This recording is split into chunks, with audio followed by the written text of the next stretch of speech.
Welcome everyone to another episode of Between Two Heads. My name is Jameson, Welbourn. As always, I'm joined by my co-host Addison, DeMoura. Today we have a very special guest. We are joined by Tito of Swollen Heads Hash Co. Tito, thank you so much for taking the time, bro.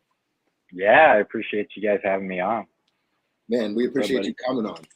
So, as we like to do with all of our guests, before we dive into all the cool stuff that you're doing right now, we want to take it back and learn a little bit about your humble beginnings. So, I know you grew up in the bustling state of Vermont.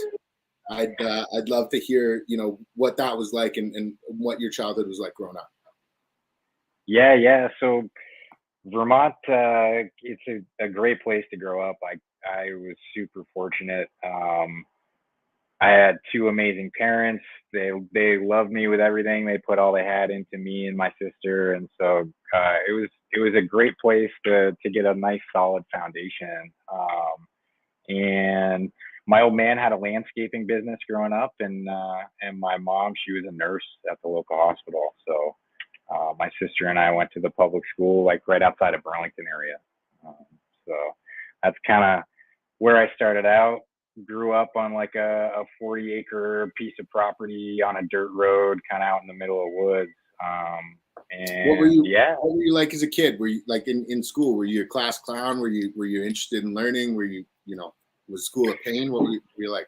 No, so school was always super easy for me. I figured that one out pretty quickly, and that was a game that I got pretty good at, and then didn't really have to put in too much effort into the school kind of, I would do the cram for test the night before and write my papers the night before and the morning of that they were due, that kind of stuff. And all my friends were always pissed because I didn't really do any of the work and I still got good grades and all that kind of stuff, right? So yeah, I had like a bunch of different sort of friend groups, like I was friends with a bunch of the kids that were nerds. I was friends with a bunch of the kids that were playing sports. I played hockey growing up, and I was friends with the delinquents because I don't know, something about me from an early age. Like the first time I got arrested was when I was in third grade. So something about the delinquents, always was a draw for me. So you said something really interesting to me yesterday that you knew that you wanted to be involved with cannabis before you were even aware of what it really was. Like, talk to me a little bit about that and when you first became aware of the plant. Yeah, so I think my first exposure to it was kind of like secondhand through media and just like hearing stories from other people, right? Like I didn't really see weed for the first time until I was like, I think maybe 13, something like that. It was in 7th grade, and that was the first time I smoked. But I always knew as soon as like I found out what weed was, right? It always had a huge appeal for me. I was just like, that seems like it's for me. All these people that are smoking weed, they're chilling out, they're having a good time, they're seeing color, right? Like you see on The Simpsons when Homer's smoking weed, and it's just like he goes into this cartoon world, right? And so I kind of thought that's what smoking weed was gonna be like. So I was like, that's for me, And as soon as I sort of started looking into what was going on with the plant a little bit, and that I knew I was gonna be a stoner, I realized that I was going to be growing weed. It didn't make sense for me to be buying weed and smoking weed if it's a plant that grows. My old man, he had a landscaping business, so he was designing and planting all sorts of plants. He was always in the dirt. He had everything at our property that I could ever need to grow weed. So it was just like no brainer, right? And so what came first, your cultivation of cannabis or your first experience with cannabis?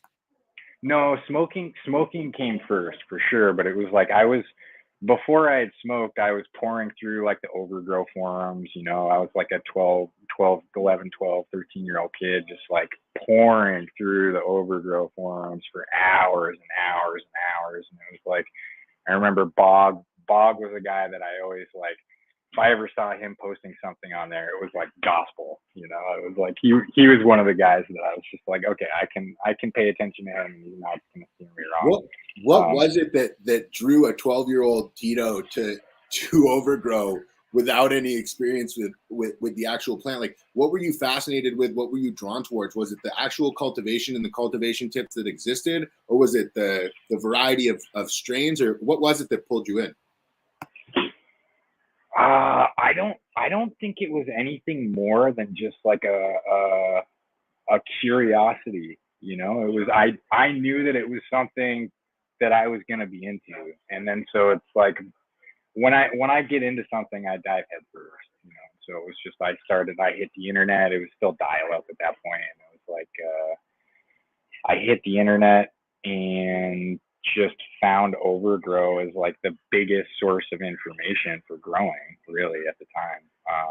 And that's sort of what brought me into it with that. And then the first time I smoked weed, I was in 7th grade, and it was like a buddy of mine that I played hockey with.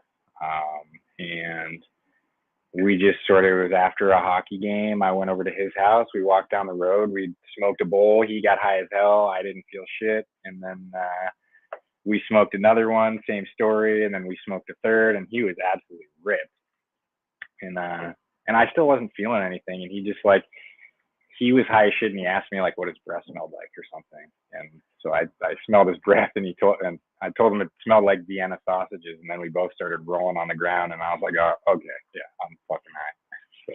So that was my first experience with that one. And then it just sort of, I was an occasional smoker until I was like 16, you know. And then I had my license, and one of my homies moved to Vermont from Wisconsin. And he was just this hippie stoner kid that smoked every single day, and he loved the Grateful Dead and live music, and we got along like peas and carrots. And so next thing you know, it was like me and the homies were smoking every day with Wisco. And so that was like, that was when I really, you know, I became a true stoner. It was like I was smoking all day, every day at that point. And yeah, that's when I started selling weed too. It was like always, you know, it never made sense to me to pay for something that came out of the ground, right? And so it was like a lot of people have the similar story where it was like, I didn't want to pay to smoke weed because I smoked a lot of weed. So it's like, you know, started buying ounces. You sell 6 ounces or 6/8, you get 2 for free, and then, you know, just sort of went from there. But I was definitely, I started trying to grow weed when I was like 15, I think, for the first time. And it was like, I bought some seeds off of Seed Day, and it was like a 10-pack or an 8-pack or something of different like Nirvana seeds. And I didn't know any better. They were cool names. They had cool pictures, and they were like cheap. I think it was like $15 a pack or something like that. So fuck yeah. So I got those, and then I continuously kind of tried to pop them, and it was like, so when I was 15, my old man died. He died in a snowmobile accident in like my front yard, and so I kind of had like quite a bit more freedom after that in almost every aspect of my life. It was sort of like, you know, I was of the age where I was sort of old enough to take care of myself for the most part, you know. And so my mom kind of just like let me do whatever. And then like all the teachers at school cut me a bunch of slack because I was the kid who's like, old man just died. And then, you know, so it was kind of like, it sort of taught me a little bit that like all the rules are just sort of like guidelines, right? And it's like there's always flex in everything, and you like I don't know, it just sort of made me start to see things differently because there's always exceptions that are made for everything. And it's, you know, you see it in every part of life, right? Like big business and the weed and healthcare, and just kind of anything really, right? So like, I don't know, it makes you see that just like sort of all these rules are just kind of almost like a little imaginary lines that like aren't really there, I guess, right? And so then at that point, I was already like hanging out with delinquents and stuff. And then, so it was just kind of like game on from that point, like I was into it. And then, so I was like selling bags and that kind of stuff. Where are we right now in this timeline? Sorry, I got lost. No worries. So your father had just passed, and you're just kind of getting into cannabis. And my question for you is now, the cultivation started. I believe you bought your first pack from Nirvana around 15, 16. Oh yeah. And then so what did cultivation look like from there for you? Yeah, so I was popping seeds, and it was like my mom kept finding them. But at first, my sister was in college, right? So it was like at first I was trying to grow them with like these shitty little fluorescent lights, and it was like there were these string bean like seed starts that just weren't doing shit. My mom kept coming in and finding them and being like, "What the fuck are you doing? Get these out of here! I'm gonna lose the house." I'm like, "Mom, come on, who's gonna see these, right?" And so it was like she kept killing all my plants when she would find them. I started throwing them outside. I got the seed start part figured out, and then I got them outside, and then they'd start growing outside, and she'd be like out mowing the lawn or something, and she'd find them wherever I'd stash them, and same deal. What the fuck are you doing? Get these out of here! Somebody's gonna see these. I'm gonna lose the house. Fuck. So I was trying to do that for a long time, trying to hide it from her, trying to just like pull one off, right? Because like since I was fucking 12 years old, I've been trying to figure out how to do this shit, and so it's like I'm like, yeah, let's do it. So finally, I've got a job at this point. I'm just about to graduate high school. I've put money into like the lights and the fans and the all this shit, and so my father, his landscaping business, he had a barn like at the bottom of our property. Had like a 1/4-mile long driveway that went up the hill. And after he died, it was just kind of storage in there, right? And so, of course, that's where I set up my little grow operation. It was like one little light, and I got it to completion. I was super stoked.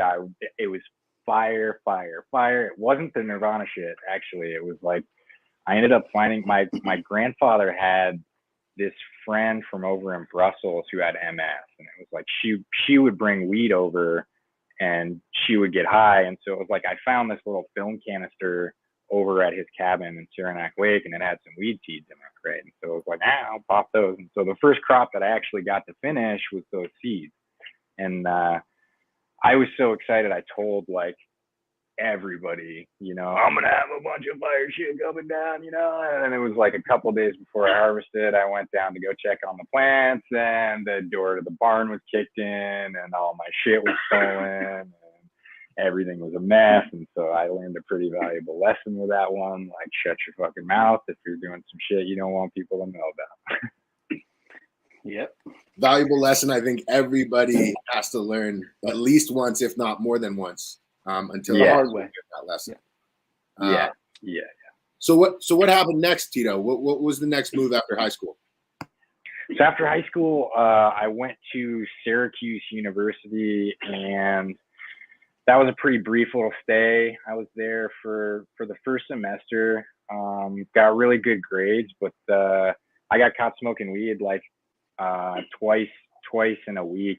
One was in the dorms, and then another time was like we couldn't smoke in the dorms anymore. So they put us like in this weird little dorm that was like in this off-campus housing for like the upperclassmen and athletes.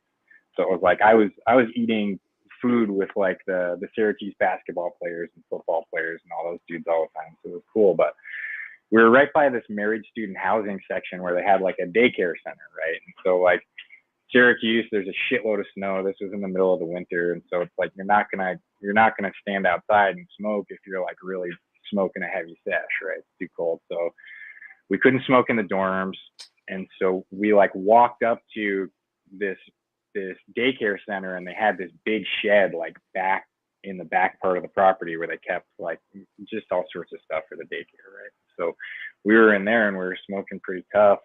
And next thing you know, it was like campus police comes in, and they've got like their guns drawn and their flashlights and stuff. And so they take us out, and they huge Oh, huge bust, absolutely gigantic bust. The shitty thing is there was like this dude from the reservation that was going to school there, and he was getting some heady shit, and I think pretty sure it was White Widow actually. But I had just picked up like a fresh 2 ounces from this dude, and it was like I had the whole bag with me when I was like at this sesh, probably trying to look cool or something like that. Another lesson learned. Another lesson learned, exactly. Don't bring your whole stash. But yeah, so anyway, it was like I ended up getting kicked out of Syracuse, and then I went back to Vermont. And I finished up. I went to school there, finished up, got a degree in molecular genetics. And after that, I started working in a biochemistry lab, doing blood coagulation research at the university. And so I was like, most of that was it was a pretty big lab, and so there was all sorts of different projects going on. And so there was antibody purification, there was immunoassays that were going on, so you can detect like different levels of proteins in different samples. There was a lot of just protein purification to use in these different assays, these different experiments that we were doing. And so there's human tissue culture that was involved in it too. And so it was like I got a lot of experience in keeping stuff cold and purifying it, right? And so it's like it was a super helpful experience for the hash making. One of my projects was to purify a protein called tissue factor, and tissue factor is in a high concentration in human placenta, right? And so one of my jobs was taking human placenta that was frozen within an hour of the birth, right? Chopping that up, putting it into a glorified smoothie machine, and then putting that through the process, and then extracting that one single protein out of it, right? So it's like all of that has to be done in cold. Proteins, if you don't keep them cold, they'll denature, it changes their function, and then they're no good. They don't tell you what you're actually looking at when you're trying to do these experiments. And so all of that was super helpful, giving me just like a base of understanding of sort of like how to go about purifying things, keeping them cold when you've got just like a mess of shit basically, and you just want that kind of one little thing that you're after, right? And so isolation, separation. Right, exactly. Isolation, separation, purification, definitely. So that was, I started doing that. I graduated from UVM in 2009, and then I worked in that lab for 3 years, and I was taking graduate courses there in biochemistry, and it was good.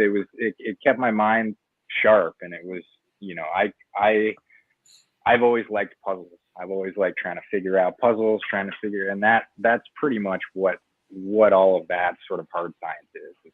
It's puzzles, you know. And so I really liked it, but it was kind of like at that time they sort of stopped tenuring professors, and then also the guy that I was working for, he was a big shot in his field. He was kind of in the twilight of his career, and he had 3 like very, very well qualified PhDs that were great scientists, and he just sort of kept his thumb on them, and he treated them like shit. And I was watching them have to like kiss the ass of this guy that was like, you know, basically holding them down and you know, belittling them in front of other people, right? And I was like, okay, so I'm gonna have to go to school for another 5 years or so, 2 years of postdoc. So that's like 7 years of kissing somebody's ass just like that, right? And then once I get done, if my area of research that I've just spent 7 years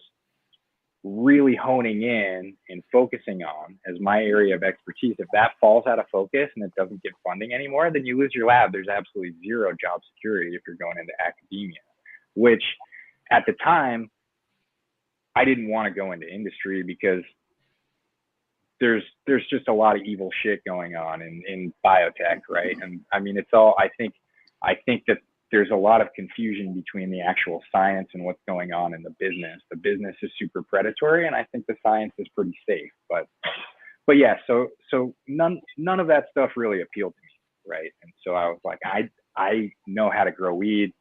I've grown weed before, and I'm sick of being in the lab under fluorescent lights with a lab coat on for, 50 hours a week. And so I quit the lab and I started growing weed full time. And that was like, I sort of made a little transition where I had a tent going in the basement of this house that I was renting with some friends. And that was just like one light. And I was just growing like a DWC hydro setup, and I was like getting RO water from this like fish tank store or something down the road. And so I ran that for a little bit, and then I had this friend that I went to school with. And when I was going to UVM, like I was partying. There was a point where I was partying really hard, right? Like I said before, school was always super easy for me, and that didn't change when I was at the university either. And so it was like I was able to party. I was working like minimum 40 hours a week every week, and I was paying my rent and doing all that stuff. So it was like the school, I was still crushing the grades and doing fine, and I also took a bunch of AP courses, so I was able to squeeze like 3 years into 4. So it was like I had a whole year of courses I didn't have to take, so that let me kind of like fuck around and work a little bit more. So like I was partying pretty hard, and I ended up getting in trouble because like I got in a fight and I got arrested, and then it was like I was on probation for a little while, and so I had to just kind of like clean my shit up. Basically, it was like I could either plead guilty to a felony assault, or I could plead guilty to a misdemeanor assault. And if I pled guilty to the felony, it would be off my record if I kept my shit clean for 2 years. And so that's what I decided to do. And I just sort of like moved away from everything, and I stopped drinking, stopped smoking, stopped, partying. And I just finished up school and got done. But at the same, I had this friend, and she was kind of on the same path as me, where it was like she was raging pretty hard, right? And she ended up in a similar situation where she had to remove herself from the situation. And then kind of right when I decided it was about time to stop working at the lab and start growing weed, she sort of came back into like my world. I don't remember what happened, but we ran into each other somewhere, and she was like, "Hey, if you're going to stop working at the lab and start growing weed, you should talk with my boyfriend, because he's been out in California growing weed, and he could be a pretty good like resource for you." Right. And so he and I met, and he's like gung ho about growing weed, and one thing led to another, and next thing you know, he and I have like this indoor setup going out in the middle of the woods in Vermont, and it's like I think we had probably like I think it was 20 lights, something like that, which like in Vermont, that was a pretty big scene at the time.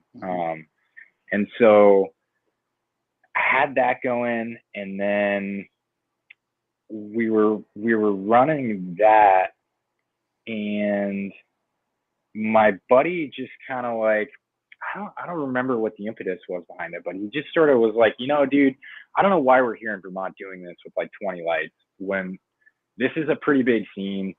If we get caught or something happens here, like this is a pretty big deal in Vermont. But if we go to California, we can grow like 10 times this. And if we get in trouble, it's just like a little, they don't even care. And I was like, what? Nah, you're crazy. And then so he pulled up the Google Earth pictures of the Trinity Pines. And it was like he zoomed in on this farm that he had up there a couple years before, or the year before, or something like that, right? So he zoomed in on that, and he's like, yeah, this is my place out there. Like, look how much, this pulls like 800 pounds a year, and this is it. And then he starts zooming out, and there's like one right next to it, and then one right above it, and one right below it, and one right to the right. And I was like, oh shit, there's all these out there too.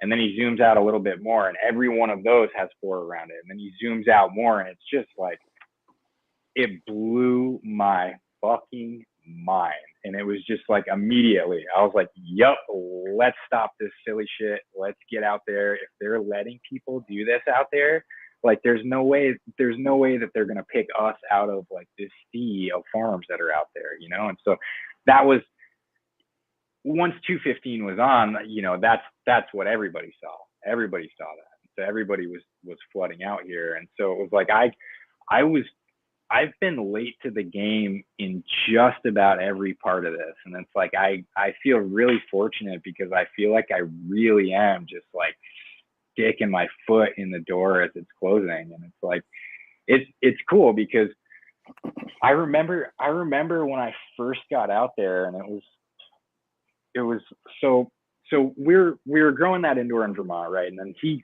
came out here, and we were sending loads back to Vermont to try to pay for this new property, right? He was out like trying to find the thing, and so things got a little bit screwy with that situation. I ended up having to cut down the house, and then I kind of just like skedaddled out of Vermont for a little bit. And in that time,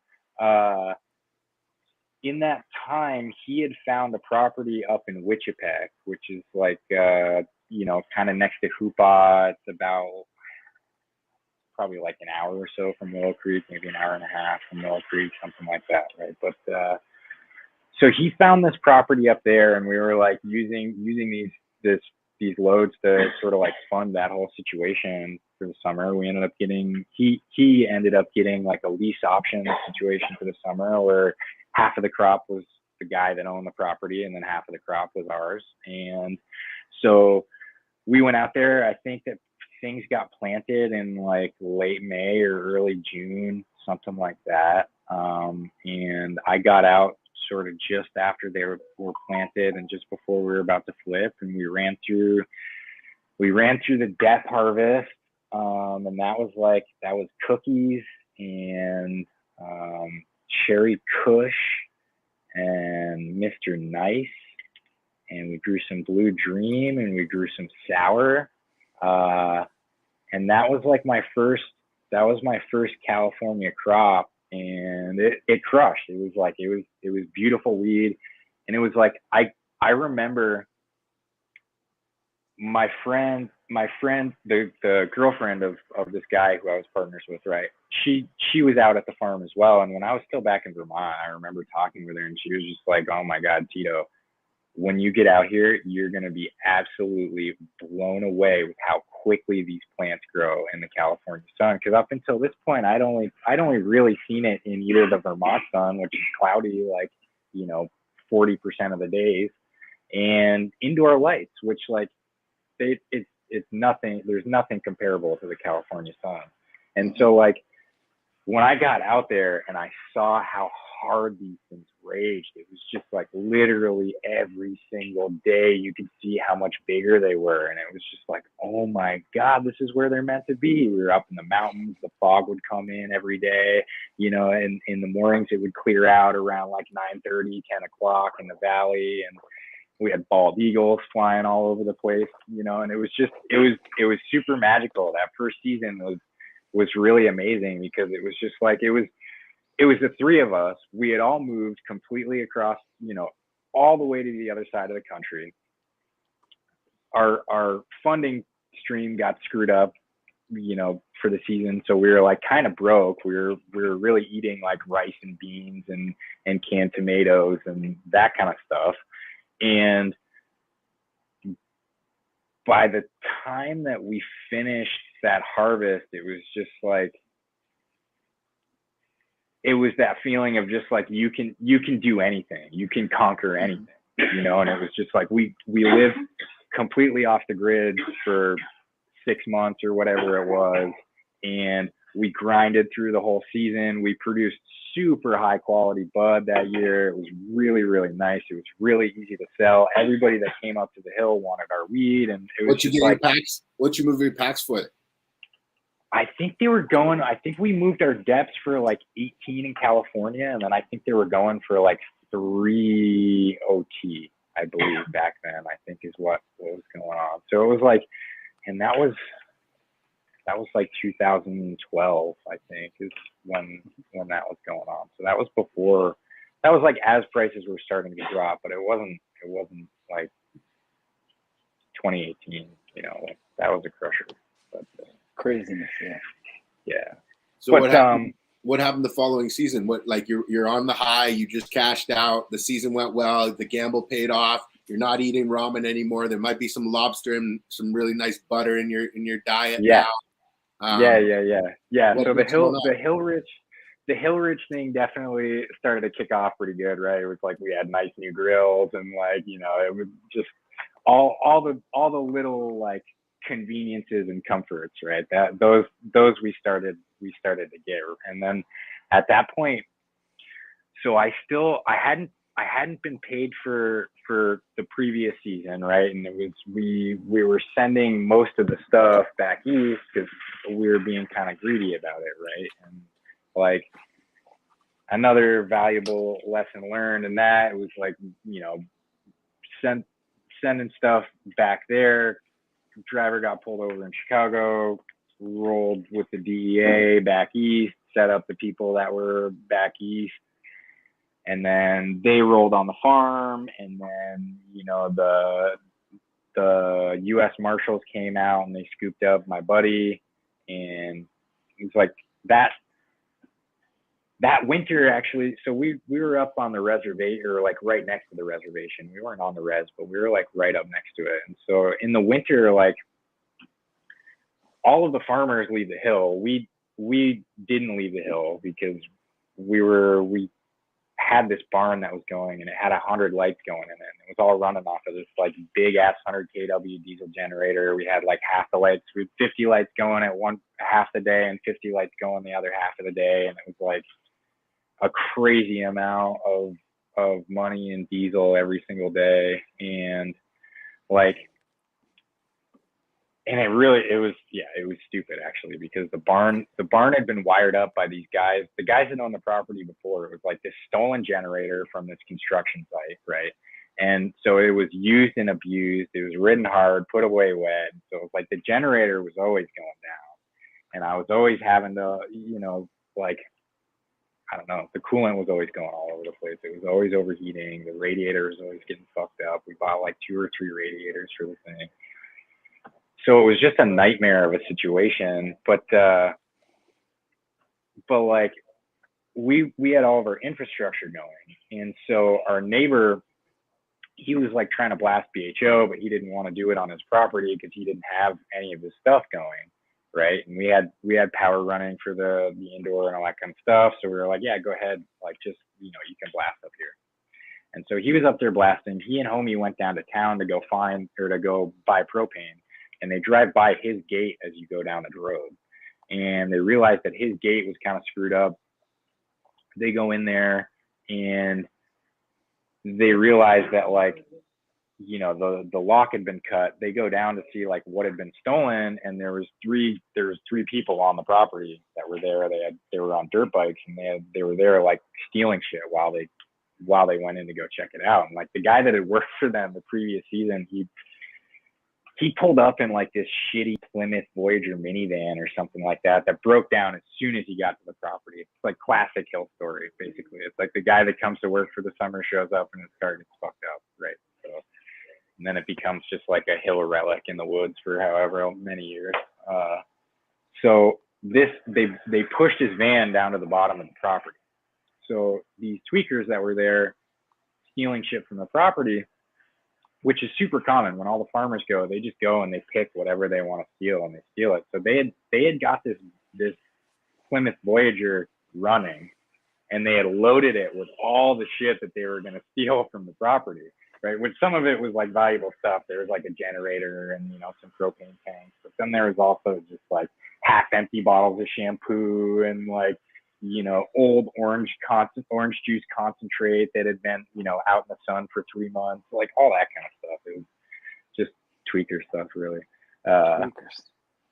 So two of them took off on the dirt bike and made it out to the road. My buddy pulled his truck across the gate so that the other one couldn't get out. And there was a spring that fed both of our properties, and we shared it. So it was like there's a trail that went from our cabin to the spring box, and then from the spring box to their property. So through the woods you could get back and forth to the properties. And so he took off on the bike down on this trail, my buddy, we had walkie-talkies, and my homie was like, "Yo, Tito, like we were down at the snake pit, and like there are these guys that were trying to rob the place, and one of them's coming like towards you on a bike, you know." And I was like, "Okay, cool." So I grabbed a shotgun, go out into the woods. I hear his bike stall out in like the mud, and so like I'm sort of just like hiding out in the woods behind some bushes, waiting to see like if I see him coming on the trail or whatever. Don't really see him.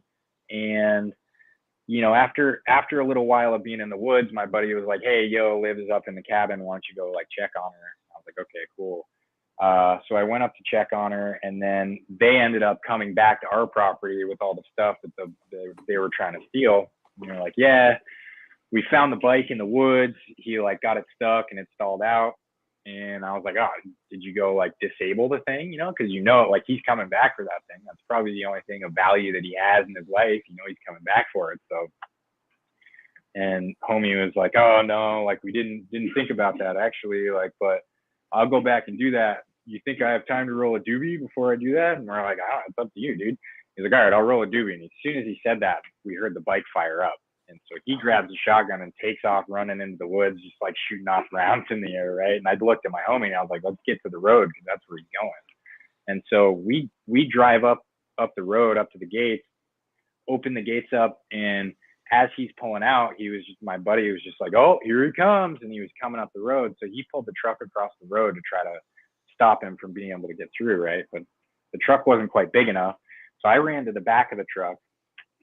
He ended up going around the front, and I like ran and Superman dove at him, but I didn't hit him like square enough on to like knock him off the bike. I just sort of like glanced his shoulder a little. So he kept going. My buddy turns the truck around, and I jump in the bed of the truck, and then we take off after him.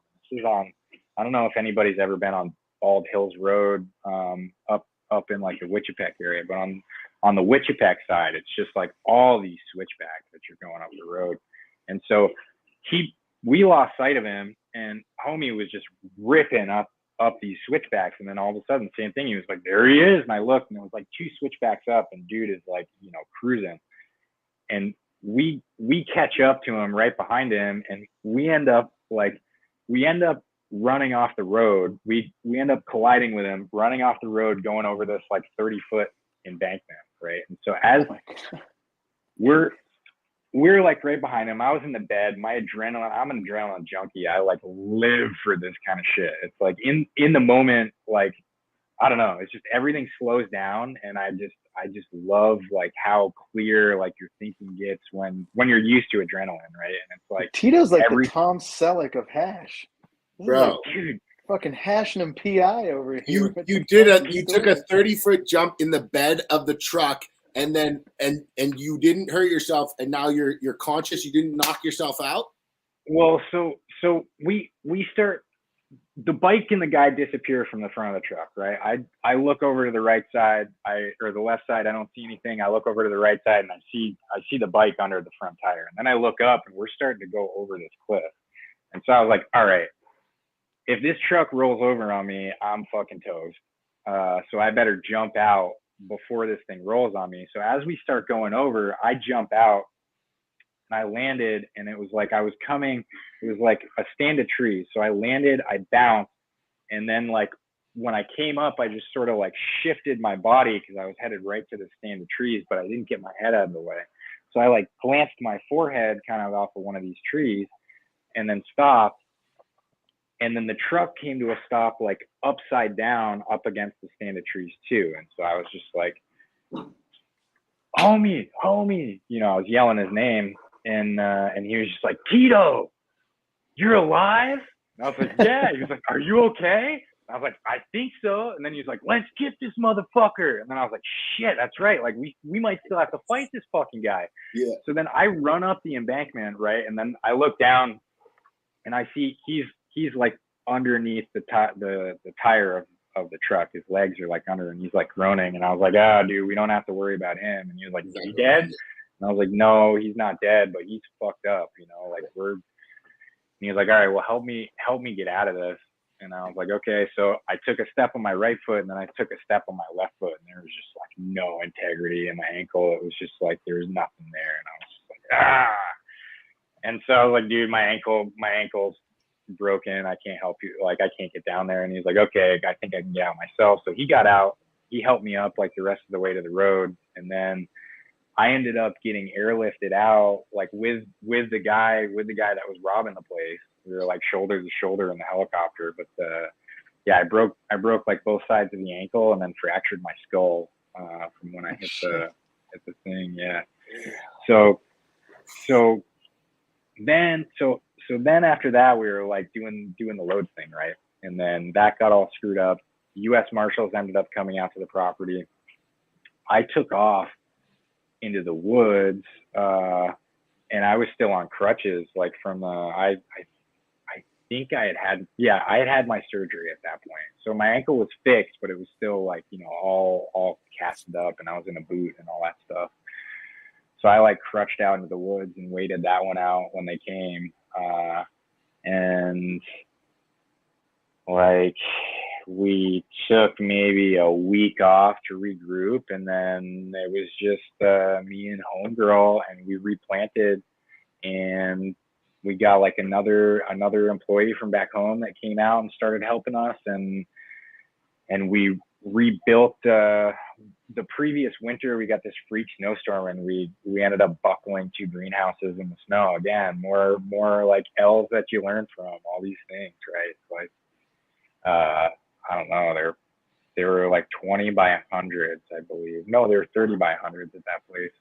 So we lost 2 of those in the winter. So we replanted, and then we started to rebuild those two things. And then they did that year. They also did Operation Yurok, which was like this big project up in the area where they got a big federal grant to go knock down a bunch of farms in the valley, because the Yurok are like traditionally a salmon fishing tribe.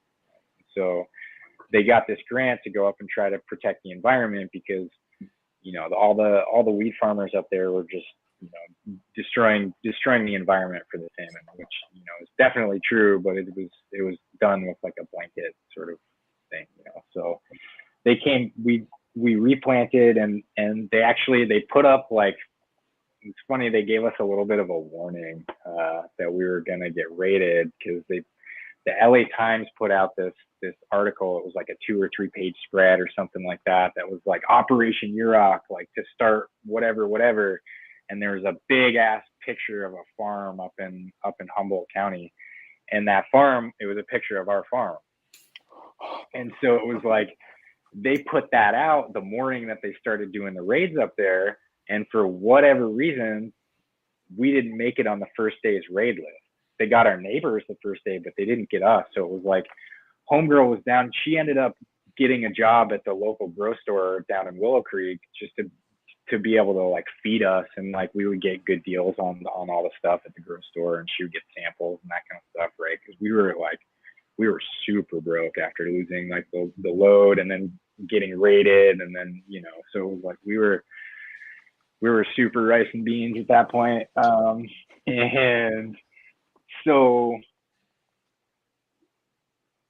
we got the forewarning. She was at work. She came home, and she thought for sure she was going to come home to a raided farm, right? So she came down, and she's like, oh my God, I can't believe, like, I've been trying to call you guys all day, you know, and like, I didn't know what was going on. We're like, what do you mean? She was like, you didn't hear about what was going on? And we're like, no. And she was like, she showed us the paper, and it was like, boom, right there, a picture of like the main flat with the greenhouses on it. And I was like, what the fuck?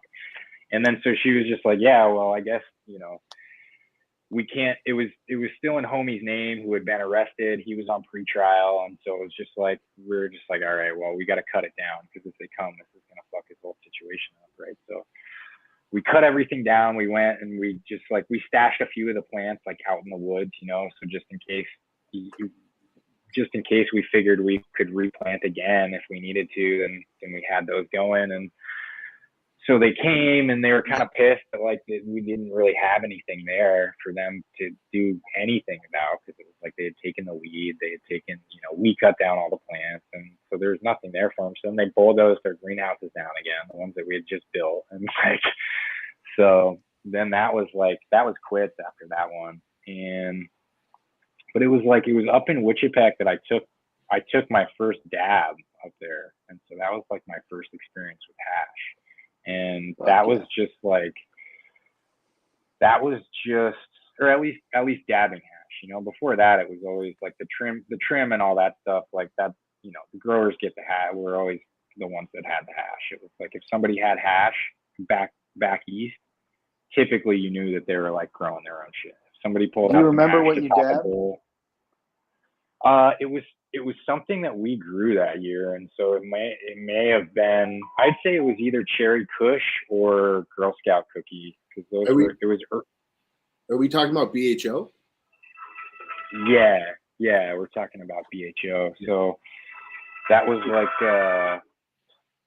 Did you have like a lot of experience using that BHO machine that your neighbor had, or did you play with it at all, or when did your first experience come on? No, so actually my first experience with that was with the neighbor. So the first stuff I smoked was literally just like we took some trim that it was during trim camp. We took some trim, threw it in a mason jar. We poked a little hole in the top of the mason jar so we could squirt butane into it. Filled it up with butane, and then we took the top off, put a coffee filter on, screwed the top back on, and then dumped it out into just like some Pyrex. Let it stop bubbling, and then it was like go time.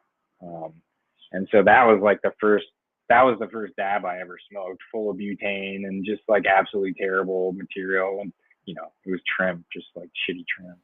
So did you continue on that path? Like, did you continue getting into open blasting?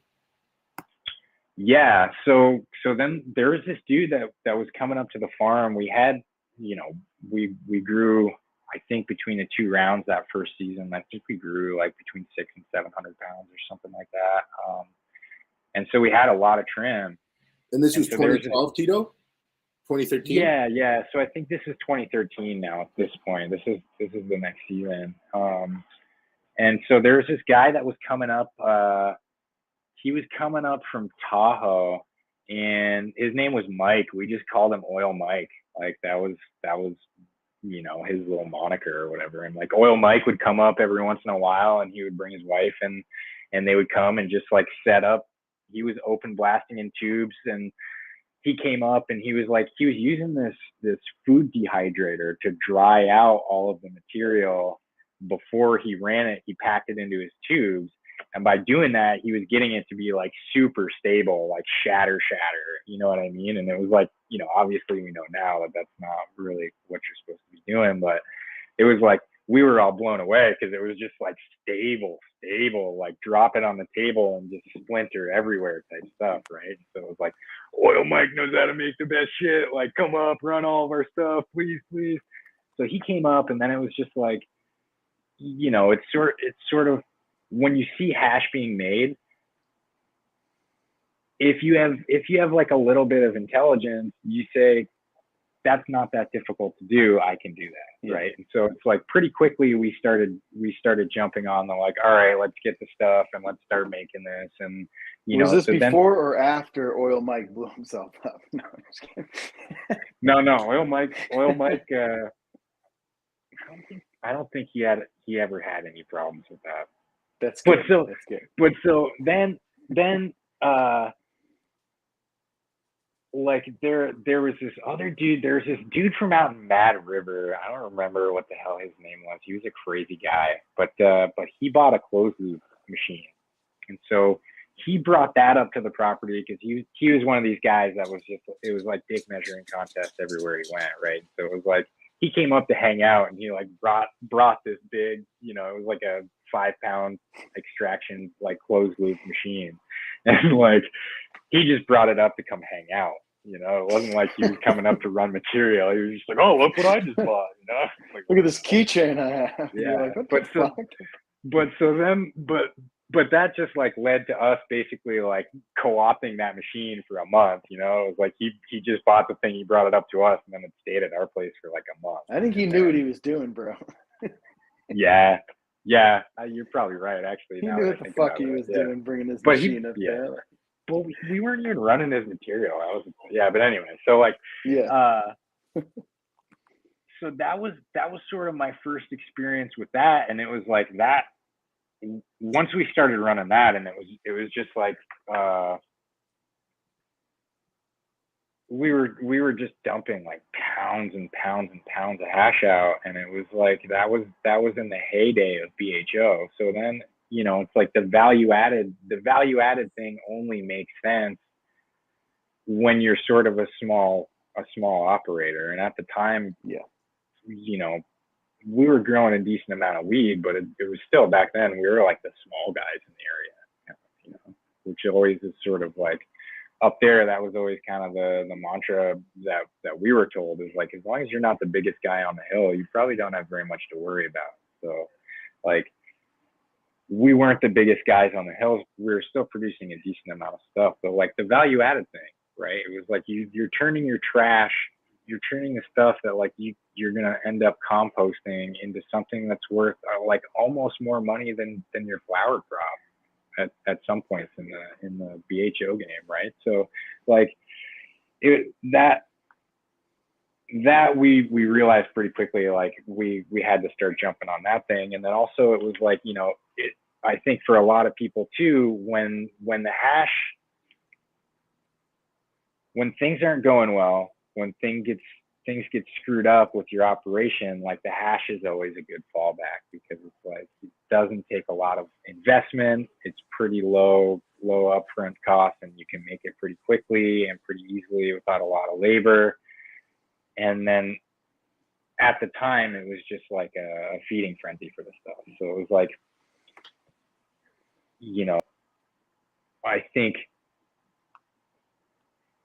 at different points in the game, that was just like the savior. And then the other at different points in the game, like clones too, man. Clones are the same gig. It's like, if you know how to grow plants, that's pretty low overhead. In a small amount of space, you can crank out a ton of clones, and like that's paid for multiple seasons for me. You know, so, like when I yeah, go ahead. Oh, sorry.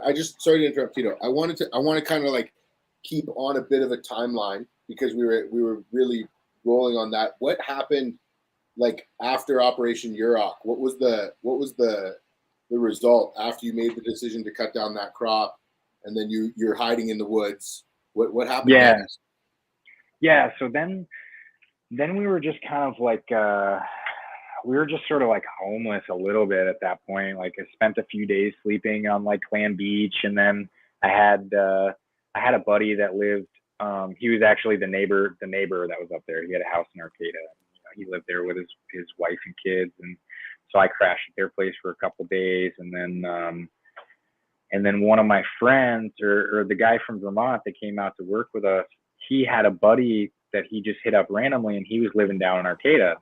And it's my buddy Max now, and this is the first time I met him, and he was just like, yeah, come, like, you guys come crash on my couch, you know, like come hang out, like, dude, figure out whatever you got to figure out, you know, like maybe we can get you some work at like some other properties, something like that, you know, like, who knows, but come crash, like, you got a place. And so I went down there and I crashed on the couch for a week, and it was like I went around and I did some trimming work just to get a little bit of money, and then I got like a $25,000 insurance settlement from that accident that I broke my ankle and fractured my skull. So like that came in shortly after we got raided. I think it was like 2 or 3 weeks afterwards, right? So it was like I was bouncing around for a little bit, but then as soon as that check came in, then I was like, okay, game time. It's time to start working. I bought a closed loop machine.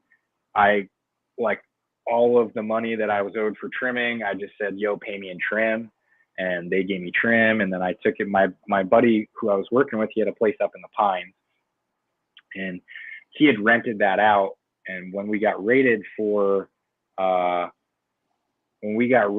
first time, they also came out to that farm, which he had leased out to these kids, right? And so they came out there and they knocked down the farm there. The kids were pissed because they were like, yo, we got raided because of your decisions. Like, that's not super cool. And homie was like, well, guys, there's nothing I can do for you about it right now. And so they just destroyed the property basically.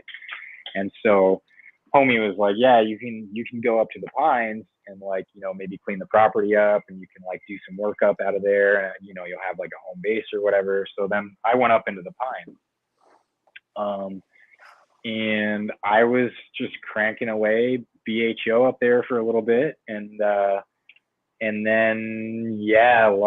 I ended up having like a little accident, ended up burning the cabin down that was up there. No explosions, but you know, fire, which was not good. And it was like, luckily they got the fire out like fairly quickly, because it was like when it was happening, it was like I went out to go check. I was blasting in this garage, right? And it was like it was a metal sided garage, cement floors, and I had like the big garage door open, so like pretty good in terms of ventilation and nothing that's really gonna burn, right? So I was blasting in there. I had poured my honey pot off into a Pyrex dish, and it was still just sort of like bubbling away a little bit, and the wind had picked up, and I didn't want like dust or anything to blow into the Pyrex dish. And so I took the Pyrex dish and brought it inside into the kitchen, and I figured it was, you know, it had bubbled off enough that like I didn't think it was going to be super dangerous, right? And I went outside to check the back ovens, came back out, and then there was like smoke coming out of the door of the cabin, and I was like, oh fuck. So I ran inside, and it was like the Pyrex dish was on fire. Still not really sure exactly like what it was that caused the ignition, but the flames were like licking the ceiling in the kitchen. And so I pulled the Pyrex dish off, put it on the floor. In my panic, I like couldn't find where I had the fire extinguisher. So I went and I grabbed like a blanket to go smother the Pyrex dish. And in doing that, it was like the blanket was almost more flammable than the goddamn butane was, because it was like it went up so fast as soon as I started to smother it. And it was like, then there was like this mattress, right? So then I ran and grabbed this mattress, and I was trying to smother it with this mattress, and the mattress was more flammable than the goddamn blanket was. And so it was like I was here just feeding this fire basically. And then so I bolt out the back door, and I run across the street. There's this sketchy ass old neighbor. It was so like the Trinity Pines, right? I told you zoom out, there's all these pot farms up there. It's lawless. The cops never go up. It's like people are shooting guns all the time. There's packs of feral dogs that are like super dangerous actually, and like it's just lawless up there, absolutely lawless. So this old dude, he's not even growing weed, he's just a crazy bastard that's like, you know, living off the grid, just being a wacko. So I run across the street to this guy. The first time I show up to the property, he's standing in the middle of the road with like a sawed-off shotgun. So it's like I run over there hoping not to get shot by this dude. And I'm like, yo, you have a fire extinguisher? And he's like, yeah, you want me to call the fire department? And I was like, you bet your ass you call the fire department. And so I ran back, and like the back door to the kitchen, which is where the fire started, right? That was right. So I opened the door, and then I sprayed the floor to like gain entrance, right? This is like, I remember that from middle school fire safety or some shit, right? And so I spray the floor, and I walk in, and as I walk in, I carry a bunch of oxygen with me. So I just get blasted by this fireball, and it was like burns my eyebrows and my mustache and, you know, all that. But no, that's not happening.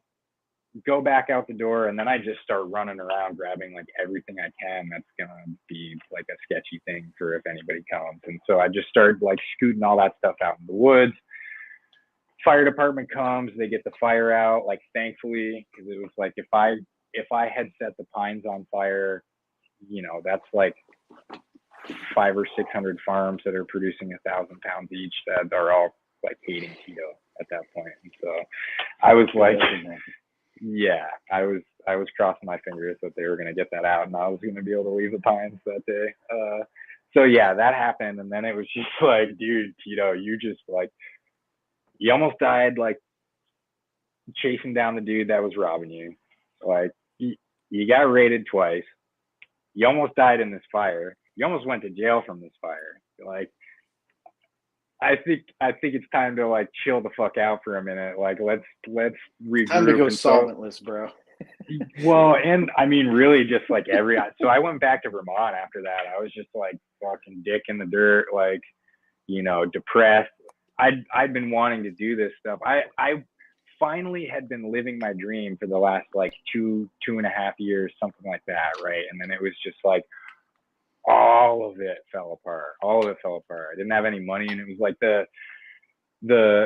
I burned the house down. My buddy, he owed me a bunch of money for working for the season. All of our crop got sold and everything, and then everything went to shit with like the raids and the this and the that, and then I burnt the house down. So it was like basically what he owed me for growing all that crop of what came off of it was basically equivalent to the value of the building that I burned down. And so it was just like he lost out on the building. I lost out on all the money that was being paid. He was going to jail. I didn't have shit. I couldn't, I was like, I wasn't comfortable being in California because it was also at the time when when a BHO lab goes up, like they're not super happy about that. And they're like, those are the kind of things that they were really looking at. And so I was like, I'm going back to Vermont. And so I went back to Vermont for like 2 years, almost 2 years. And I spent the season growing grapes for making wine at a winery back there. And that was really interesting. And then a friend of mine who I grew up with, his old man had an ornamental flower nursery. And it was like, I don't know how many acres of production he has, but it's the biggest one in Vermont. He supplies the New England and tri-state area. And so I got to see how like a larger scale nursery operation runs, efficiently. And he did a really good job at producing a lot of really high quality plants, right? And I got to see everything from start to finish, and the customer service and the wholesale and the sales and the delivery. And he just put me in positions where I literally got to see how everything worked, right? And so I wasn't really doing anything back in Vermont. I was like hustling. I was hustling slabs and I was hustling weed, and I was partying, getting high, just being an asshole, really, like not really doing anything productive. And I remember my brother-in-law said to me, like, "Hey, dude, like you're not doing shit here. Like, look at what you got going on right now. Nothing's going. Like, get back out to California. Like that when you're out there, that's where you're doing well. That's where things are working for you. So you got to get back out there, man." And so I did. I bought this $600 GMC Jimmy and packed up, some shit, and then I drove across the country. And my homie had just gotten out of jail, and he and his lady, like, she was pregnant. And when I got out to California, it was like I was running real low on funds, and I hit him up, and it's like, "Oh yeah, she just gave birth to 2 twins," and and I was like, "Oh shit, now is not the right time for me to come in and start working," and like you guys just had kids. I'm not trying to add that. So then it was like I just sort of like bounced around. I did a little bit of trimming work. I went up to Oregon. I like did a little bit of work up there, and then when I came back down, it was like they had finished up from the previous season. Things had calmed down from the kids, and they were ready to go on vacation. And so they were like, "Yo, Tito, we're going to go to Florida for a month. And like, you want to watch like the farm? We got this little indoor going in the basement. And then also we're starting up this nursery." And I was like, "Yeah, sure." And it was like, literally, I just finished working at that ornamental flower nursery. So it was like, I went in, they were just getting this nursery off the ground. And so it was like, we went in, we planted all the moms. We got this, like, it was a metal building that the top was just corrugated plastic. And so it was just like sort of a cheap little, like, I don't know, way to have a greenhouse that wasn't really a greenhouse. And then there was a big metal building next to it too, that was just all enclosed. And so then, we got all the moms planted, and we sort of like figured out how to scale up like the propagation part of what we were doing and start really like cranking out lots and lots of clones, in like 7 to 10 days. We were getting full trays rooted, and then it was just kind of go time where we were crushing out plants. It was like people were coming in and we were selling them, and it was working really well. And my buddy was kind of just like, dude, like, you, with all the experience you had at this place and with how things are going, like, it would be cool. The idea was for me, he had just picked up a new property, and the idea was for me to run the new property. And I was supposed to just be doing the nursery until it was time to get the farm season going. And so he sort of said, like, well, what do you want to do? Do you want to do the nursery or do you want to do the farm? And I want to produce. For me, it's like, I want to see the flower at the end. You know, that's what it's all about. It's like seeing what comes out at the very end of it. So the other part is just like it's another puzzle, you know, like the propagation part of it's just another puzzle to solve, and it's a part of the process. But the actual production is what I like.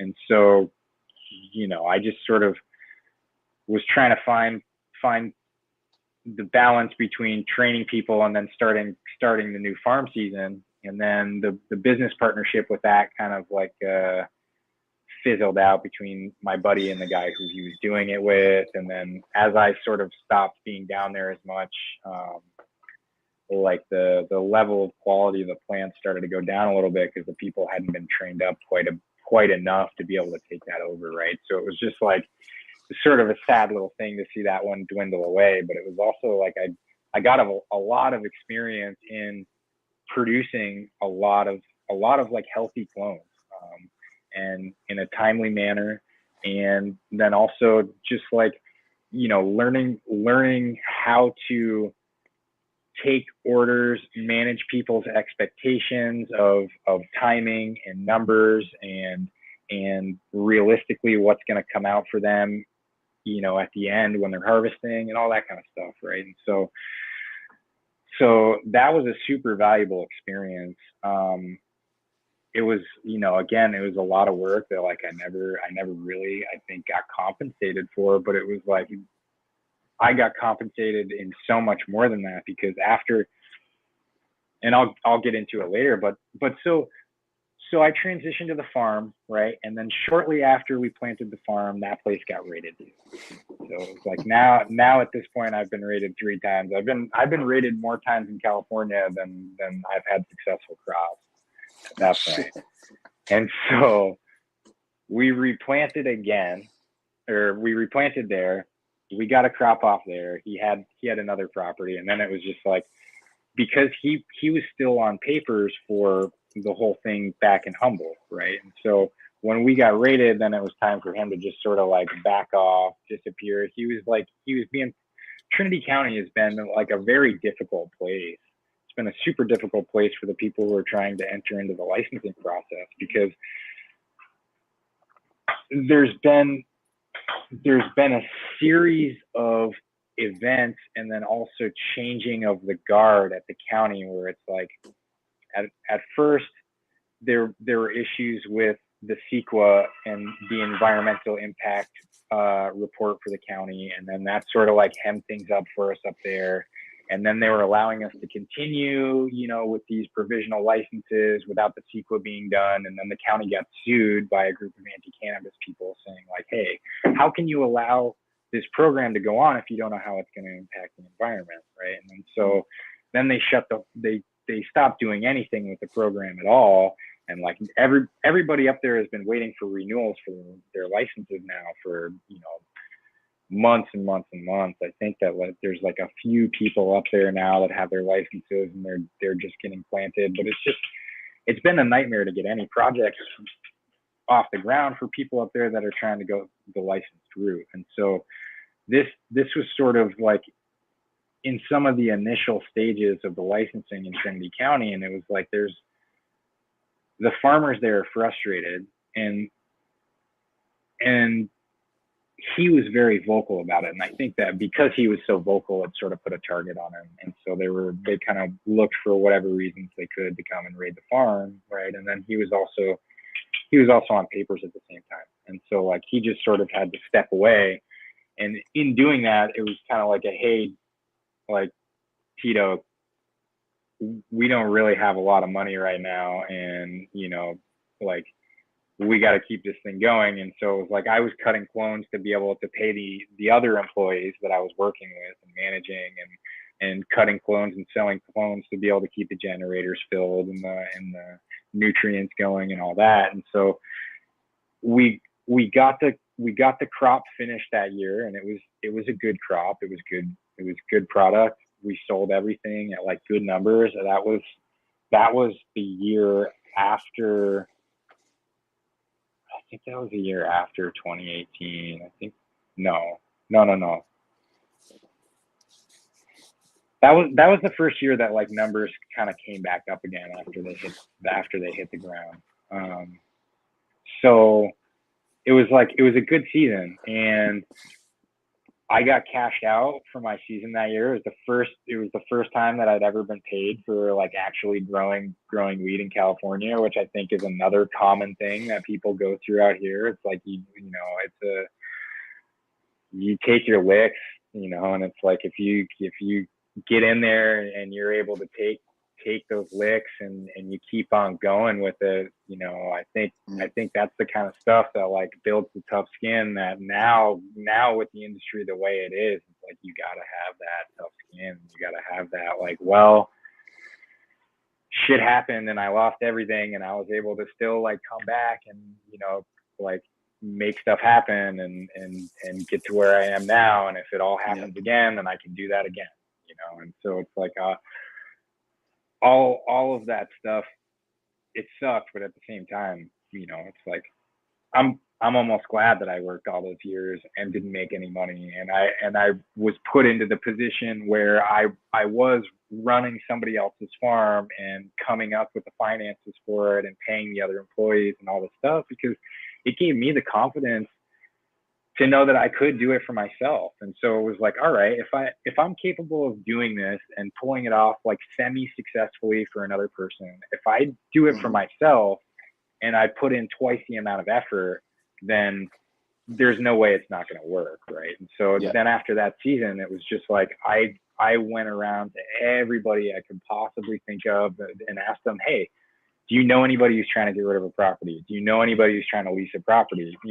And it was just in asking literally everybody that I knew out there, and I had met a lot of people. Like the clone game, that was another thing where it was like, in selling all those clones, I made so many connections in Trinity County that I never would have made otherwise. And it was also like I knew who had what weed too. So it was like that was also like another benefit of selling the clones, right? It's like you have who's got the papaya cake, where to get papaya cake, where to get the do-si-do, who's got the sour cuts because they came and they bought 1,000 of them from me. And so like all of the networking that came from just having plants available, and then also the confidence of being able to run the farm, I was like, all right, I can do this myself. I took all the money that I made from that season and I found, in asking everybody, I actually found 2 places that were going to work for me. And so I like rented this one little property in Douglas City. It had like 48 smart pots on it up on this hill. And it was like this little cabin down by this creek. And then I found a farm over in Junction City. And it was a similar situation to the one that my buddy had in Humboldt, where it was like we were going to split the crop that came off of it that year. And then I was going to use all the money that I made from that as the down payment and to continue on that property. And so I did that. And at that point, it was just me. I had some people that were going to partner with me on it, but they kind of got cold feet and backed out. And everybody at the time was kind of just like, Tito, I'm not sure if this is the right move. Like, it's kind of a bad time to start buying things. Like, the door's shutting, all this stuff. And I was like, no. Like this, I've been waiting my whole life for this shit. Like, I'm not gonna give up when I'm like on the precipice of this thing, right? So I went balls to the wall and did both places. And it was like, in doing that, I didn't have a ton of money to continue for the season. So it was just, same old song and dance. I got some mothers of some wedding cake, and it was that JBZ cut of wedding cake. It was like, it was just before that cut got blown out. It was like, it started to get around Trinity like a decent little bit. And then there was a couple people up there that just sort of like got it everywhere, really. And I got the cut from a homie Snake over at Tilo's Farm. Shout out Tilo's Farms. They're up in Trinity County. They grow fantastic weed.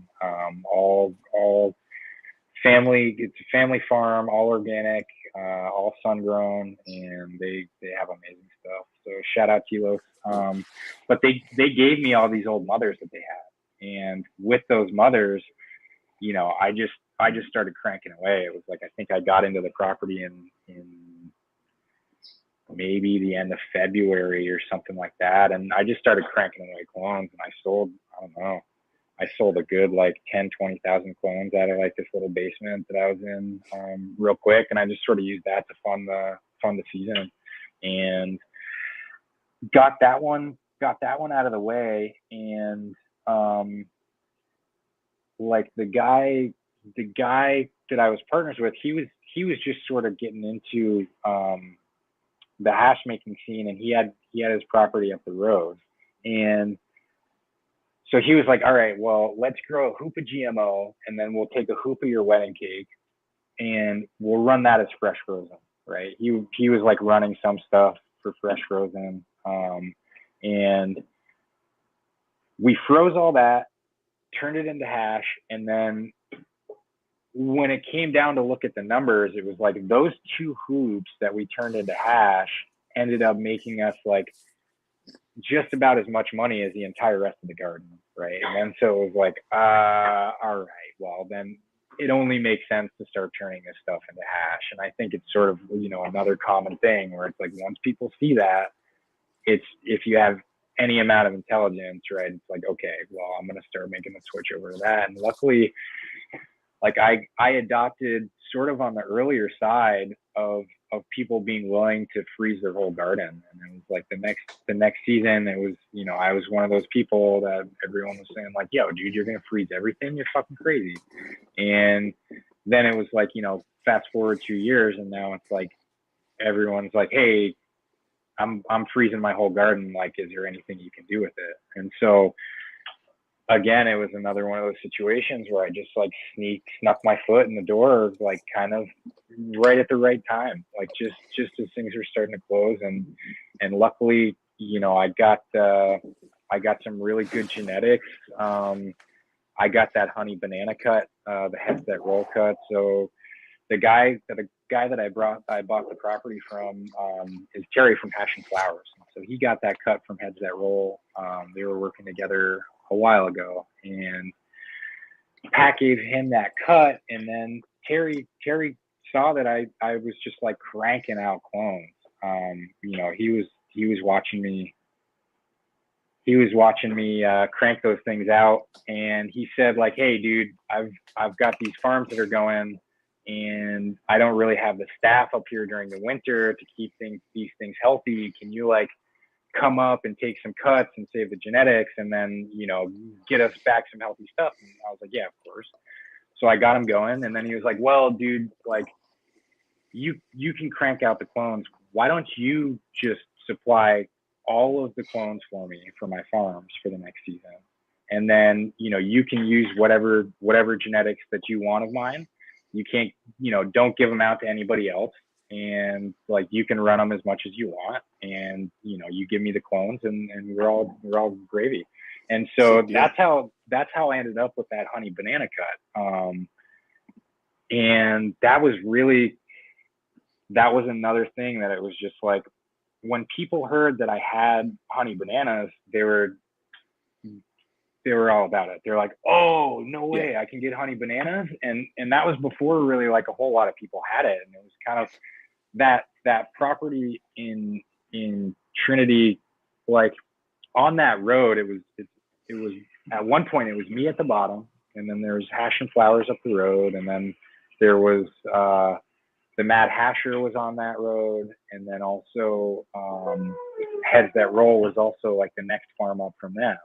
And so like on that hill, there was like a good little belt of hash production there. And then also, you know, like Sif was coming up there for a little while, and the Triangle Trichomes guys were up on that hill too. And so like there was really just like kind of a crazy amount of hash and hash makers operating right all there in the same situation.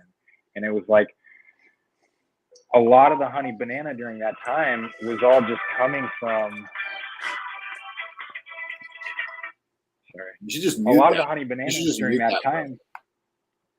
A lot of the honey banana during that time was all coming from our hill. And it, you know, I think at first I was just sort of white labeling everything. That was kind of everything that was going on for me. I didn't have a brand. I didn't really know a whole lot of people to sell anything to in terms of hash. And it was like, that was one of my initial hesitations with freezing stuff. It's just like, hey, I don't sell the stuff. That's not my gig. I can sell flour. I have that network, but like, I don't know the people buying hash. And pretty quickly I realized that it was like, if you had high quality stuff, and especially at that point, if you had high quality stuff, it sort of sold itself, you know, and you just had to get it in the hands of the right people. And so my buddy Charlie and I went to Emerald Cup that year and just started going around and shoving jars of hash in people's face. And it was, I met the homie Ashok with Ganja Guru. I met him at that place, and shout out Ashok. He's been somebody that's been helping me since day one with everything. He plugged me in with like the first people that were really buying like a decent amount of my hash on a level that was like sustaining me as a business and as a farm. And it was just sort of like a lot of the, or not a lot, but there's a decent amount of like the bigger brands out there that people know and smoke on, that were, you know, like putting my hash in their jars, which was, it was really cool to see, you know. And then it was also sort of like, at that point, you know, I was selling everything for $35 a gram, and then you watch somebody slap a sticker on it, and then they sell it for, you know, $80 a gram at that point, and you're like, well, shit, I need to make a sticker, right? And so then that was kind of the birth of the Swollen Heads, was just sort of recognizing that, like, yeah, the hash is a value-added product, and the way that you really add the value to your product is to build a brand and to be able to tell your story of what that really means, you know, of what your brand actually represents, right? And so that's sort of, you know, what I'm trying to do with Swollen Heads. I've always been a storyteller. I love telling stories. I could talk for days telling all the stupid stuff I've done in my life.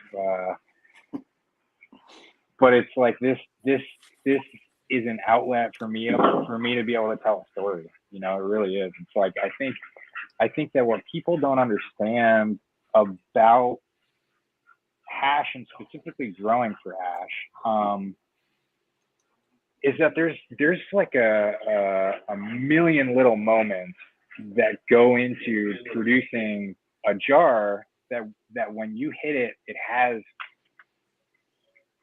complexity and depth, and it stays in your mouth and it stays on your tongue, and there's a lot to appreciate there, right? And that's the more of that's in the jar, the more little moments there are that have been paid attention to, from the point where that plant was tiny until that hash went into the jar, right? There's a million little moments that you can screw up, and there's a million little moments that you can put time and attention into.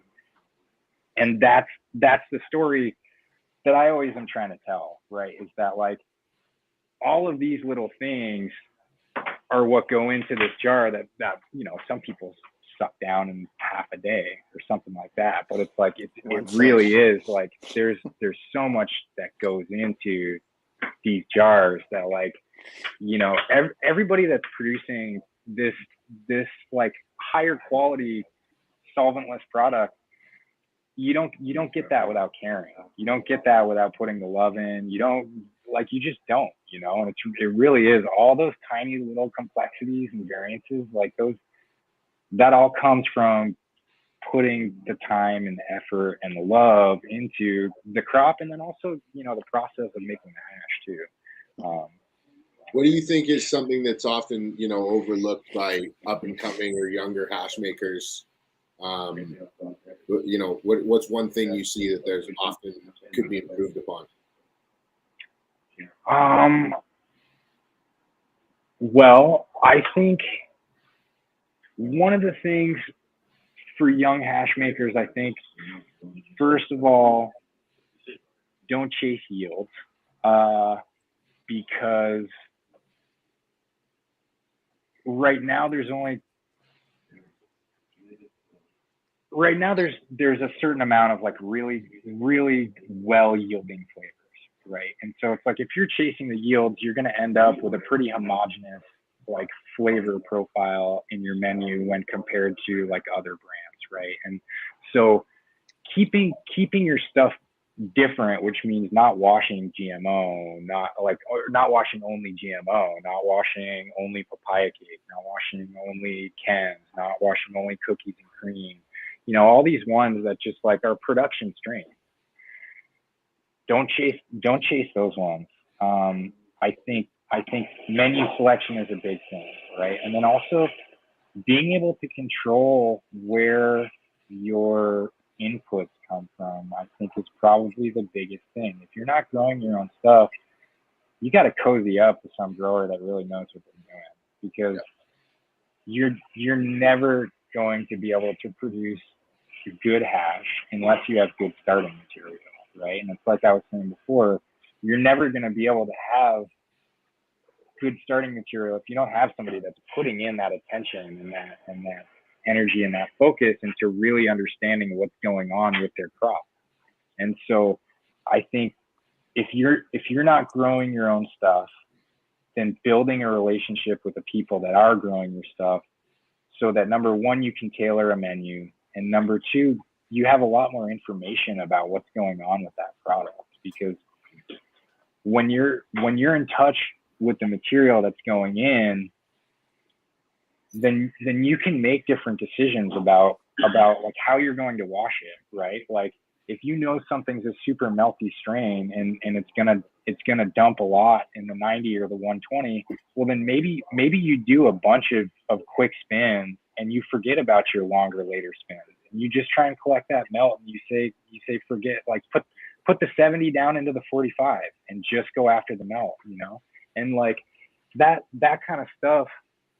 Like when you really know your material and it's consistent, which is difficult to do with outdoor, right? The consistency in outdoor is another thing that's sort of like a little bit more of a challenge to deal with, because even if it's the same grower, the environment's going to be different from season to season, right? The bug pressures and the different environmental conditions. Even if it's greenhouse or indoor, there's even slight differences, that we see. Yeah, absolutely. Greenhouse too. And so, I think that material, like having some type of control over the material, that's something that up and coming hash makers need to understand too. What are your thoughts on fresh press versus cold cured resin?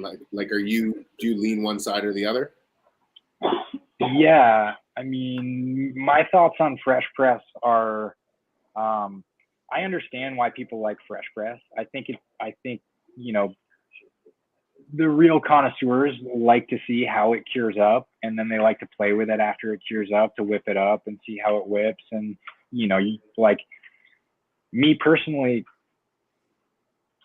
I don't like smoking fresh press. There's very few fresh press products that I've tried that I've wanted to dab as fresh press again. It's like Key Beazle. I'm trying to remember what it was he gave me. I feel like it was Eros con leche, but he gave me some fresh press of that, and it was just like absolutely delicious. And that was like, that's one of the exceptions I can think of. And I think the Dr. Vert peach rings that I had was fresh pressed too, if I remember right. And that was some of the best hash that I've ever had. That stuff was absolutely delicious. But yeah, so some fresh presses, it tastes great, but I think that same hash when it's cured is better. So it's like when you're drying flour too, right? Like you cut it down, it's freshly dry, you smoke a doobie, and it doesn't taste as good. And then after you let it cure out, then your terpenes mature and your heads like finish ripening or whatever's going on in that process where the terpenes are sort of like. Just speaking on that for a minute, have you ever encountered a varietal that you enjoy dried, semi-dried, dried and cured resin more than you prefer it in live, fresh, frozen form?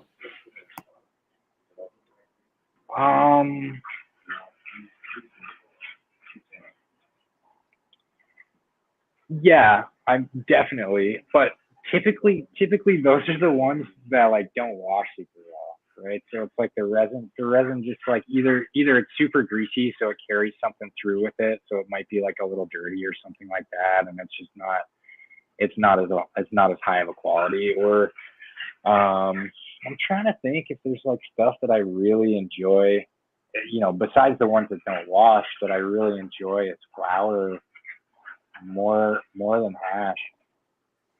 I mean, I have this papaya cake #2 cut, and that one's really good in hash too, but honestly I like that better in flour. I don't grow for flour anymore except for to save a few branches.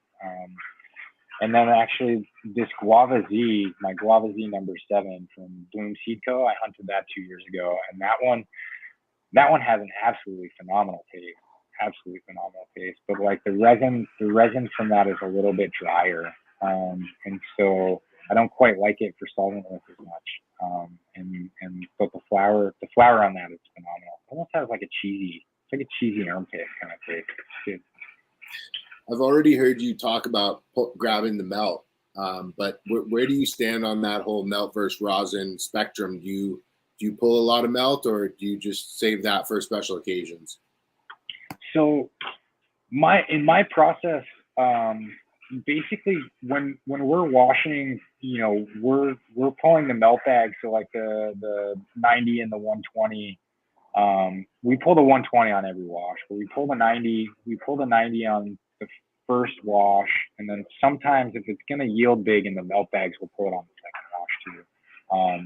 And then typically the second wash is like where we're getting our 70 to 120. The third wash, sometimes that'll go in there too. And then the fourth wash is just sort of full spec that will go into, either edibles or some other kind of ancillary product. But in terms of like melt, we haven't put out any melt yet. And part of that is because I haven't really been growing specifically for isolating melt. And I guess what I'm trying to say with that is I've got an outdoor farm. And so if you're trying to grow melt at an outdoor farm, you've got to be really careful with how you have your property set up so you're not getting dust blowing around and all that kind of stuff. And so this year I'm in the process of mulching everything with wood chips, my entire, all the property that's around. And so I'm trying to cut down on that dust so that we can start putting some melt out, because our melt bags are phenomenal. I have a bunch of the 90U and 120U saved away that like I haven't really done anything with besides enter stuff into Legends and Ego and this Best of New York competition and that kind of stuff, right? So I have all the 90U that's been squished, or the majority of it's been squished, but it comes out a little bit too peppery for what I would want to put out, right? Like the melt is for the connoisseurs and the people that really know hash. So it's like those are the people that are going to be critiquing your product, and I don't want to be putting anything out that somebody's going to say that's not fire. I'm always trying to put something out in the jar that people are going to say, wow, that's really nice work. And right now, I don't think that we've been, capable of putting out melt that's like that, because we're just a little too peppery. And so hopefully this year we'll be able to start putting that out and the people who have been asking to see the melt and all that stuff, we'll be able to show that to you guys, and hopefully everybody will enjoy the melt just as much as they've enjoyed a rosin. For sure. As somebody who's gone to look at a ton of indoor as well as get his hands on a ton of outdoor, what are your thoughts on the cultivars you've seen expressed both inside and outside? Like, is there always a consistent lift with the sun grown, or is there some cultivars that do better indoors?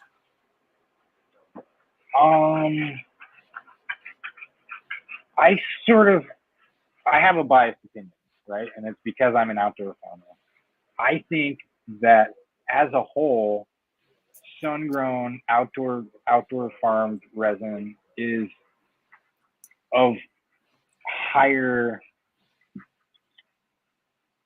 quality in terms of like what I want to be smoking, right? And so what I want to be smoking is, it's a dab that's clean. It's a dab that has a lot of smell. It's a dab that has, you know, the right color to it. And I don't necessarily mean it has a light color, right? Like that, a lot of times that does mean it's a high quality, but not always. But it's got the right color to it. And then also it's got complex flavors. I want hash that's going to tell me that story. I want hash that's got a beginning, a middle, and an end. I call them three-dimensional dabs, where it's like you've got different flavors that are coming in and they're hitting you when you're bangers at different temperatures, right? And so, like, I like to smoke hash that's like you get your gas in the beginning, some kind of fruit, and then some kind of candy or gas at the end too. Like it takes you on a little ride, right? And so I think that sun-grown typically gives you more of that experience than indoor does, and I think that's for a variety of reasons. First and foremost, the spectrum of the sun, right? There's a lot more going on in the sunlight than anybody can produce with the best LED that's out there. So that's one thing, right? There's a lot of like complex biological things, biochemical processes that are happening when all these different terpenes are being produced. And I think part of that is the different spectrum that the sun is giving. And then also it's easier to grow organically outside. It's difficult to grow organic inside. It's dirty. The whole name of the game, like cleanliness is next to godliness indoor, right? So if you're running by that, then it's a lot harder to run an organic regimen. And I think that there's a lot of research being done as to why this happens, and there's no real clear answer. But when there's a greater association of biological microbial life with the root system of the plant, there's a correlation with higher terpenes in those plants. So when you're growing organically or with living soil, you're giving yourself the best shot to produce all of those varied terpenes and all of those varied cannabinoids and all of these different things that add to this story that you're trying to tell when you're trying to put out like a three-dimensional dab, right? And so I think it's easier to get that from sun-grown because of those reasons. And for those reasons, I think by and large, sun-grown, you're going to see more of those like three-dimensional dabs.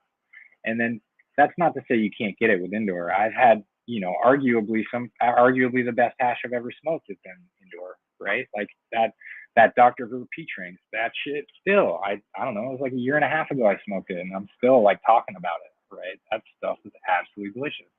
And it looked perfect. It was white. So, you know, I think that we're going to start to see a lot more hash that's sun-grown as opposed to indoor, because the cost of production for indoor is it's too high, and the yields for sun-grown hash are better. The cost of production are much lower, and I think that by and large the quality is a lot higher. And if your flower is good enough to be super high-end indoor, which is what you need to make super high-end hash, I think the market is still there to take that super high end flower as long as you're doing the same things where you're chasing new flavors. Absolutely.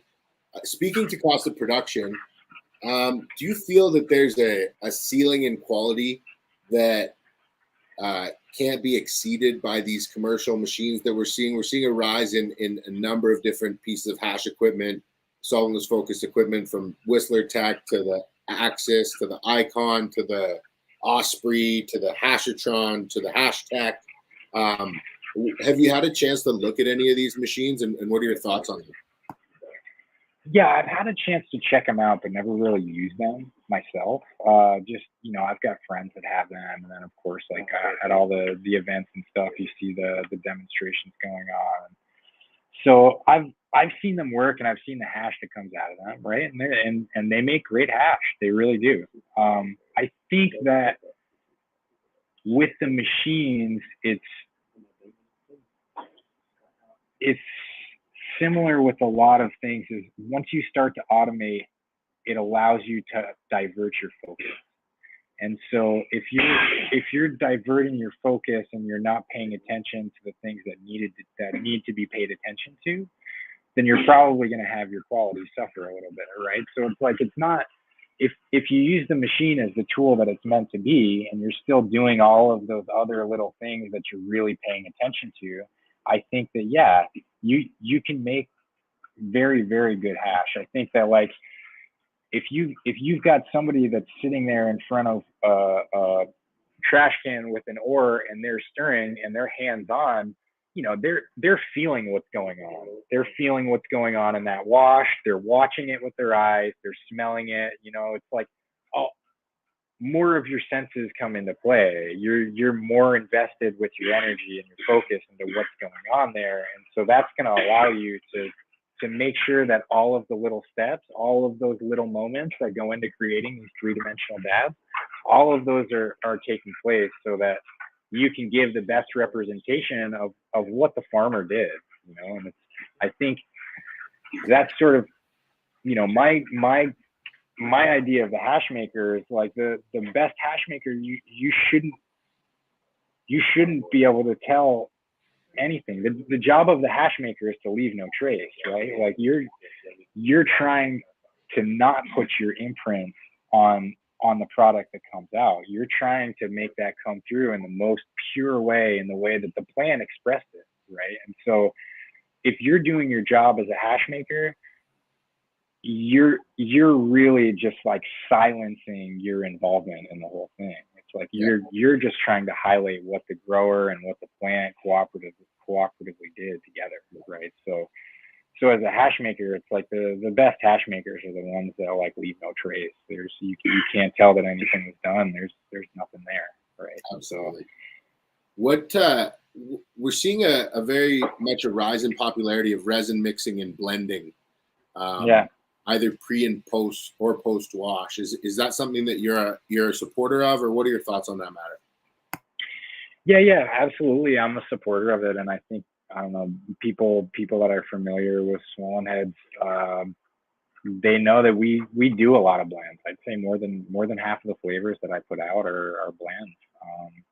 And I think that if you look at this type of stuff that's winning these hash competitions, like most of them lately have been blends, and I think it's a way to create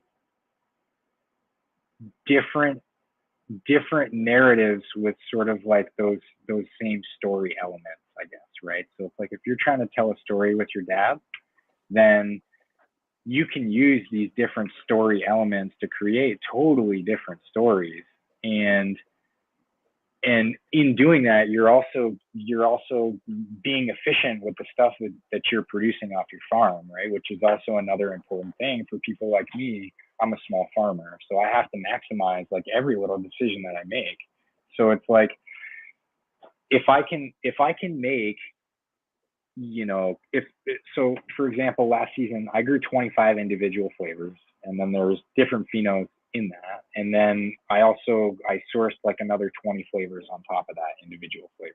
And so it's like, if I have 45 individual story elements, I can put those all together to create, an ungodly amount of combinations that are all a completely different story. And so I can keep people engaged with wanting to try these new flavors, and I can keep people coming back to Swollen Heads because, number one, they know that it's going to be, even though that a lot of these story elements are the same or similar, they know that when they come to that, it's going to be a different story. They're going to get a different story from it. And so that allows they're the blending. Those are ingredients. Those are ingredients. Yeah, and this exactly. and you're a chef, and you're creating a meal, and you're using different ingredients to create the meal. And that's what the menu for each maker, I think, is going to evolve into, because, like you had said earlier, like, don't throw away the things that don't wash really well, because those are ingredients, Right. Yeah, exactly. And like having those flavor ingredients, and then also, it's like like I was saying, every crop is different. So it's like sometimes that papaya cake too that I have, like if I run it in depth, like number one, if I run it in depth, I'm seeing like 2% less strain for strain. So, I've done a few things in the garden, like throwing shade cloth up, for the flour. That's gotten my wash numbers back up to where, they are for full term, but the resin still just isn't quite as nice, or the flavor profile is like a little bit different. I tend to find that in the heat of the summer, I get a little bit more gas, and then the trichome is a little bit like, it's got a thicker membrane, so you get a little bit more of like that waxy residue in your mouth sometimes that you'll get, and then also like when you whip it up, it's a little bit drier too. So like that kind of stuff, I've decided this year to kind of stop growing depth, and I might start growing winter run crops instead, because this last winter I had friends that, they had late crops that went. They were all just sort of like larfy and small, and it was the classic, "Hey Tito, I got this. Like, what do you think? You want to wash it?" Did a jar test. It did decent. We wash it, and it was like the wettest hash that I've ever seen. The absolute wettest hash. It was some of this Bezos, and it was like I didn't have enough of it to put out like any real drop of it. So it's like I use it to blend with stuff, but it's like you open the jar and you look at it and it just melts, like as the rosin, it's like it's just so soupy and wet. And this dude, he grows with salt too, which is like, so the winter run also, I'm seeing is the resin that comes off of the winter run is like really, really high quality. So I think that I'm going to move away from the depths and start doing more of the winter run, and then also the full term stuff. That's very cool observation. I mean, I definitely have seen up in Canada these hybrid greenhouses are pulling their best runs in the wintertime for sure, consistently. Yeah. So yeah, and then it's like if you look at the Helios guys out in Maine, they have a similar climate to Vermont. They're getting tons of clouds. They're getting low temperatures. They don't get blasted by the sun like we do in California. And if you've ever had like the fortune to smoke their hash, it's really, really nice stuff. It's like super wet. It's all really flavorful. They're another crew that does a really good job of, and it's the same thing. They have control over their cultivation, so they can do a good job of curating their menu, and it's that's the kind of stuff that like we as small producers need to do. We have to curate our menus so that we have a diverse menu of flavors, and then also like all of these different flavor ingredients so that you can mix kind of whatever flavor you want. I tell people a lot of times, people that want to buy like white label stuff, a lot of times, they ask me like, what do you have for flavors? And then a lot of times my response to them is, what do you want? What do you want for flavors? Because I have all of these different ingredients, and I can make you, sort of a flavor kind of that'll hit the things that you're looking for, right? So it's like if you tell me you want this amount of gas, this percentage fruit, this percentage candy, you know, whatever, then it's like if you have all of those ingredients as a hash maker, then you're able to give your direct consumer kind of whatever they're asking for at that point. So I think that's a super valuable thing for a hash company to have is to be able to curate your menu. It's like what Addison was saying, you know, it's like that I think is a super important thing for us as small producers to be able to do, because the big guys can curate their menu, right? But in curating their menu, they're also blowing out that flavor at the same time.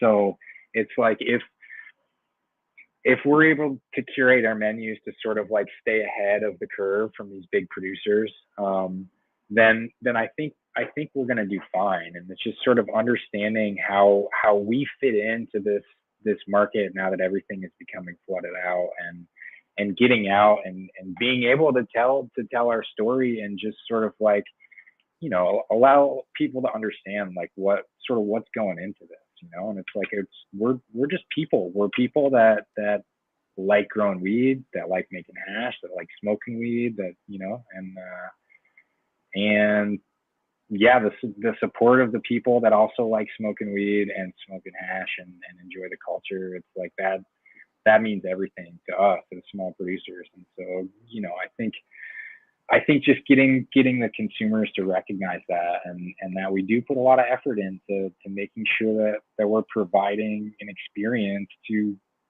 and for the people that appreciate it, you know? Yep. You were lucky enough to be at Legends in LA last year.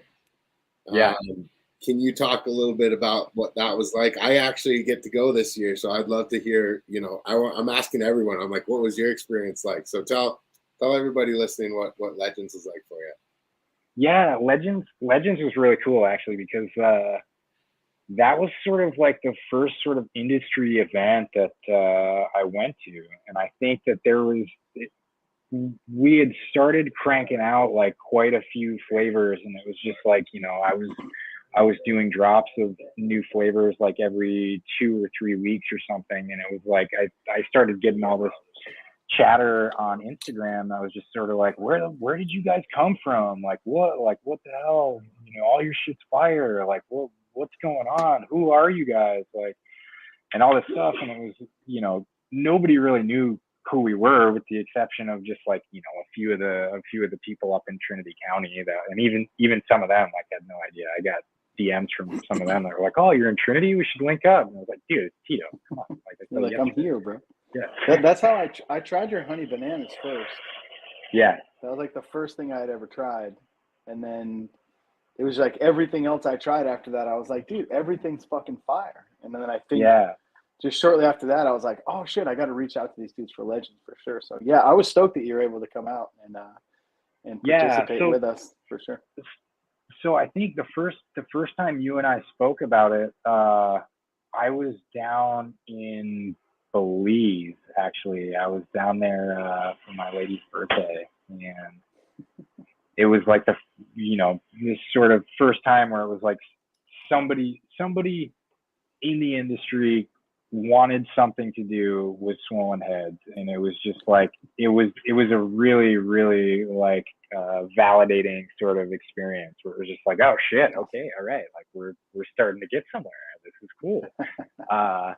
And then yeah, when we went to Legends, it was really cool. It actually kind of felt like a lot of people there had been like anticipating, you know, being able to meet the people that are behind Swollen Heads. And so it was like when I was, you know, introducing myself and people were, oh, you're Swollen Heads. And so it was just like, that was a really, really cool experience, because number one, I got to meet all of these people in the industry that like I'd been seeing on Instagram, and I'd seen their work, and, you know, I really respect what they have going on. And it's like to be thought of as sort of like a contemporary of these people, you know, even still sometimes like it's hard for me to think of it like that.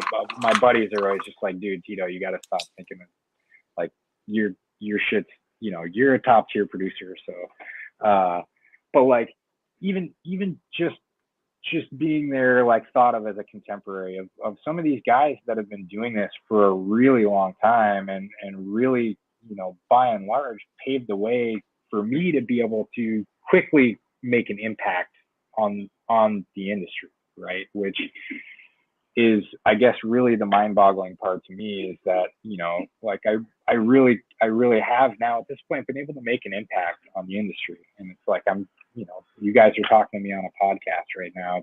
3 years ago, I never in a million years would have thought that like somebody would be asking me to be on a podcast talking about my farm and my hash and all this stuff.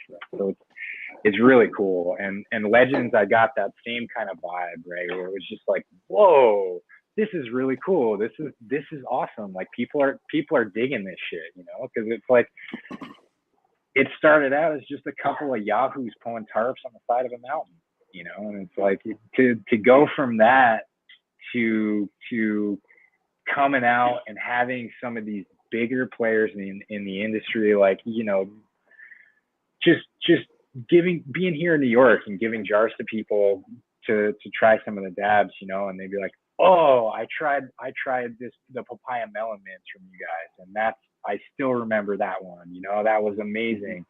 Like just having that is incredible. So Legends was great for that. And then also the networking and sort of like the momentum started to build kind of after that. And I think a big part of it was being at Legends and just being able to meet all these other people that are trying to do the same thing, and it was great. I think, in terms of like the actual Legends event, the only thing that I would say is just more time, which I think you guys got that figured out for this next one. It's like, we didn't have enough time to enjoy all those terps and figure out. Well, you have enough time now. You have enough time to, because we already talked about it. So you're invited back this year. Yeah. And then there's 3 separate. You can enter all 3 categories if you want, so you don't have to just have one entry now. So there's some cool stuff that I think for you guys, because you are like the master of these just crazy blends that end up becoming, like some of my favorite stuff is some of those crazy ass blends. And then every time I see you, you'll be like, oh, and this jar is there's only a small amount of this jar, Eddie. So that's this one. And I'll be like, oh, okay. So it's like, you're always kind of creating these weird things. And whenever I talk to you, you have a pretty strong understanding, or a very strong understanding of what your inventory is, because you're able to. Listen, when you make hash like this and this type, you're able to sort of stop time on the oxidation process of the product by putting it in the freezer and holding on to it and preserving it. And it also just, that whole concept just adds to, what you and I have talked about. And that's that, like, solventless hash makers are archaeologists, or they're like crime scene investigators, they're like these dudes that like come in, separate everything and go, this dude murdered this dude. And then you're like, oh, okay, fuck yeah. Like this grower murdered this harvest, and so did the breeder, and here's the material from it. And you're just one of those, like, one of my favorites in that way, because you are holding on to things and then parsing them together and creating these meals that I call them meals. They're just these beautifully well orchestrated, put together flavors and taste, and that mints, just all these different ones, that melon mints, all these different ones that are so good. So no, that's you kind of helped me focus a lot more on that, just from like a fan of hash, someone who liked stuff, because it opens up a company's ability to actually create an offering, or throw away the limitations of what their menus can look like, because they have this ability to go into the lab and say, hey, today I'm a chef and I'm building a meal, and my meal is going to include these ingredients at these volumes. Right. And then they fucking make that. And I'd love to see that more. Plus, this is like one of the reasons why we made Pipeline. And you and I talked about, like, me and Tito were talking, and he's like, man, Pipeline kind of, like, I don't know if I like it or not. It's like, kind of weird that it's gonna like open these things up. And in our conversation, I think we talked about that. It's like Pipeline's not for Swollen Heads and Tito. Right. You know, that's a place for maybe Swollen Heads and Tito to resign to you know, send some strains off to pasture, to launch a seed brand or something. Like that's what Pipeline's for breeders. But what it is it's for these other companies that are coming in or in the game that want to step it up, that want to provide good material, that want to have access to that stuff because they don't have a Tito that's on a farm that can provide it to them.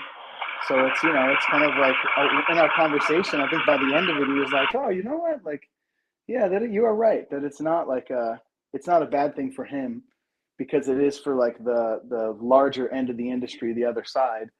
But for him to be what he is and what he does, which is, you know, just a fucking chef putting together these crazy ass flavors and these beautiful strains. Like the entry for Legends this year was one of my favorites. And then, I mean, just knowing that next year you guys can enter, you know, a melt entry or a water hash entry or a rosin entry or a collab. I'm looking forward to kind of seeing what you guys put together. So. Yeah, definitely. I remember the drop off for Legends. I busted out this jar of, I think it was honey dipped guavas. Yes, it was. And it was like, you know, I dropped off the flavors to you and you were like, oh, cool. Thanks, Tito. You know, like, that's great. And then, you know, you tried that jar and you were just like, holy shit, the flavors in that, Tito. What is that? And then that was sort of like the beginning of our conversations about those blends, you know? Yeah. Take your dab, my friends. Take your dab. Yeah, we've had some good conversations, like some very good, you know, just take some dabs, taste some stuff, and then just get to kind of chat. Because Tito's been, as you see him here, like he's really been in the industry and come into it and been involved in so many different components of it. And I think that's what gives him, you know, this crazy ass ability to manage this type of shit and to pay attention to the branding and the building of that brand and the setting those standards for what they put out. Because that's the other thing. I've never tried anything that they've ever put out that wasn't presentation wise really well put together, and never seen a dry jar. There's all these little things about their stuff that's like, I think that's why when people get it, they're like, oh fuck yeah, there's this. And you don't see a lot of it, you know. That's what's nice too. It's not like overly pushed and overly blasted out there, so you could tell that there's a lot of love in every bit of it that's out. So Tito, for sure. Is that a quave?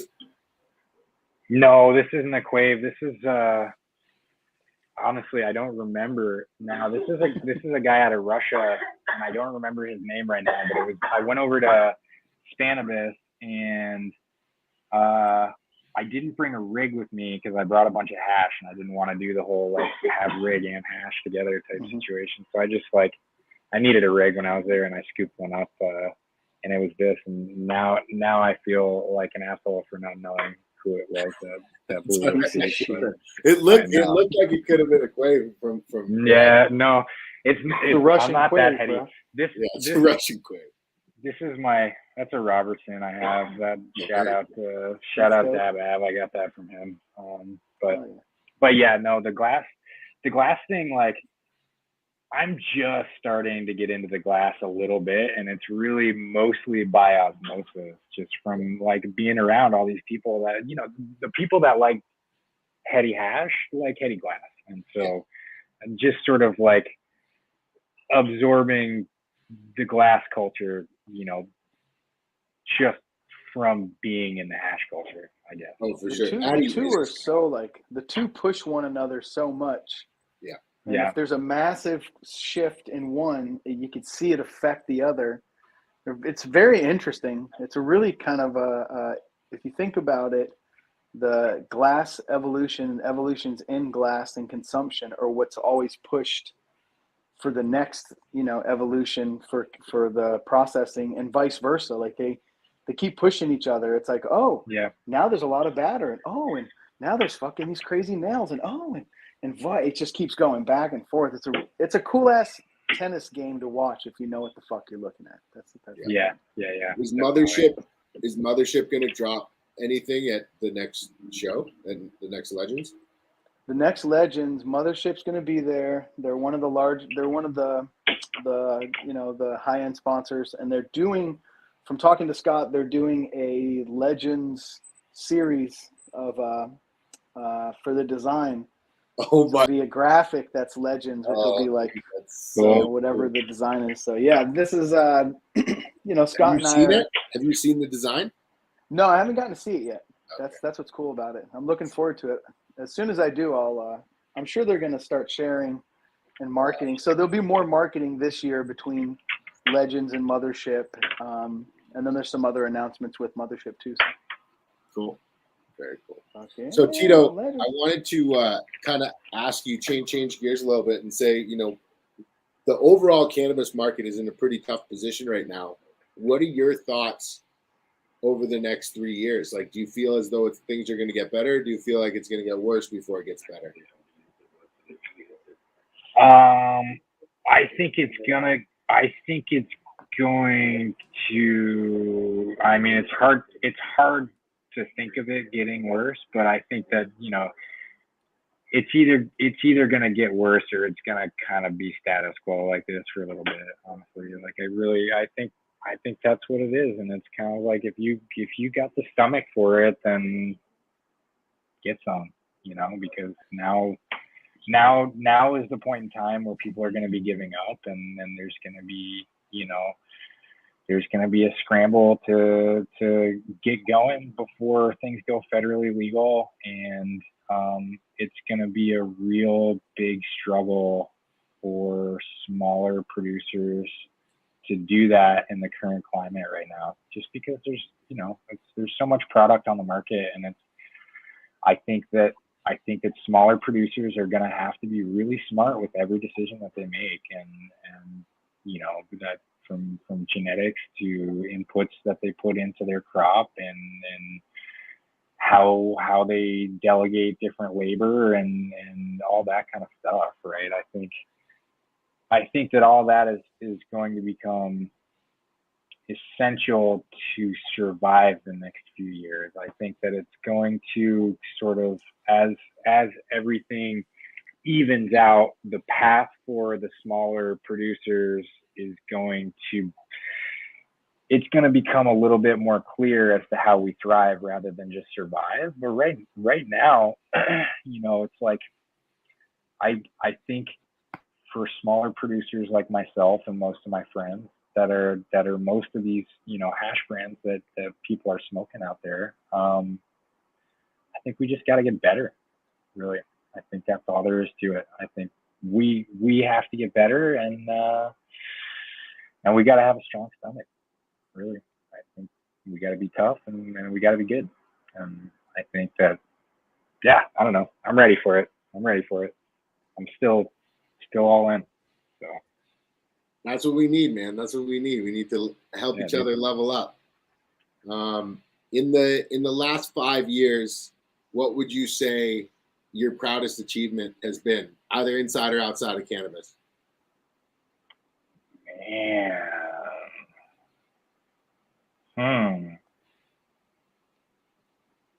Shit, dude. That's a good question. We like to come with the good ones at the end. Wow, my proudest achievement. God. Shit, I don't know. I guess just I think the day that I got my own farm, right? Like the day that the deed went into my name and all that, like that. I think that's my proudest moment, because that's like, that was something that I was working for a long time, and it was like the path to get there was definitely not straight, and it was definitely not easy.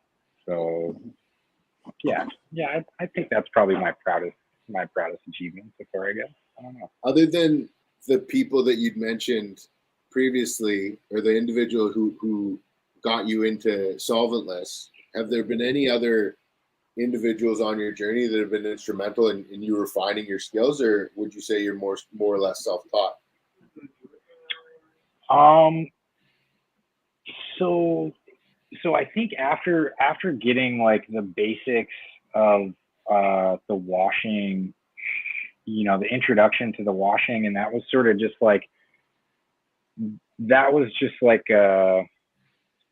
the basics of like Professor Sif came up to the hill, and he sort of like gave the rundown of his sort of like basic tech, right? And then that sort of just got passed as like the basics down the line. And so I sort of like got a modified version of his basics, right? And so like he kind of came up to our mountain, and he sort of like he was the initial push, with the like leveling up not all, because Matt Hasher and Heads That Rolled, he wasn't involved with those guys at all, right? But that was sort of like the beginning of my base, right? And then after we started really just like washing everything ourselves, then it was sort of just like refining the technique as like, you run into problems or you see this kind, it's like, all right, this is coming out like this. These people don't have that problem. And so it's like sometimes like Sean from Splash Solventless, there's been times where I've, hit him up and he tells me, whatever experience he has with anything. And, there was like some stuff going on when we were first like getting the pressing going on, and I hit him up and he was like, oh dude, like you gotta get that shit off the plate quicker, So it's like sometimes, you think you're getting the hash hot, but it's really like you got to bump your temp up so it comes off the plate quicker, And so it's like that kind of stuff, little tips like that. Sean definitely has always been there to answer questions. Now that I'm starting to get into more of like the business side of the hash game and thinking about carrying into the legal market and then also like interacting with other brands and this kind of stuff. Taylor T. Beazle, Solventless Viking, he's always somebody that always is down to share whatever. Like he really is, and he's always shouting me out. He's a big proponent of Tito and Swollen Heads, and I got a lot of love for that dude. He's always there for whatever I've needed and whatever questions I have, like personal or business related. And then Flynn over at Wookstoss Winery, he's always been somebody that's been like very forthcoming and open with his knowledge and experience, and he's always there. Any message I've sent him, he's always said, call me up, dude, let's chat about this or that, or so there's been a bunch of people that have helped out quite a bit. My buddy Charlie, I think a lot of people who have been around me or seen me at these events, like Charlie often has been with me, and he's been somebody that we kind of started the solventless journey around the same time, and we've always worked like pretty close together, and he's been somebody that's always been solid and there to help out and all this stuff too. And so he's been another person that's been influential. I mentioned Ashok, before I said he's always from day one. He's been there to always like make whatever connections are there to be made, and he's on that same path where he's a small producer and he produces absolute fire. Right now he's just growing, and working the production side in terms of material. And he's working with a bunch of different brands, and everything that he's putting out is super fire too. And so he's been really influential and helpful in everything. Recently, I've been working with Bo over the guys at the Real Rich Boys, and Bo's another dude who's up on the hill, and he's a good old boy that's been doing this and doing it off grid, and he grows all organic and all natural, and that's something that we switched over to. We were doing like a combination synthetic and organic approach, and it's just seeing the difference in the hash, made us switch over.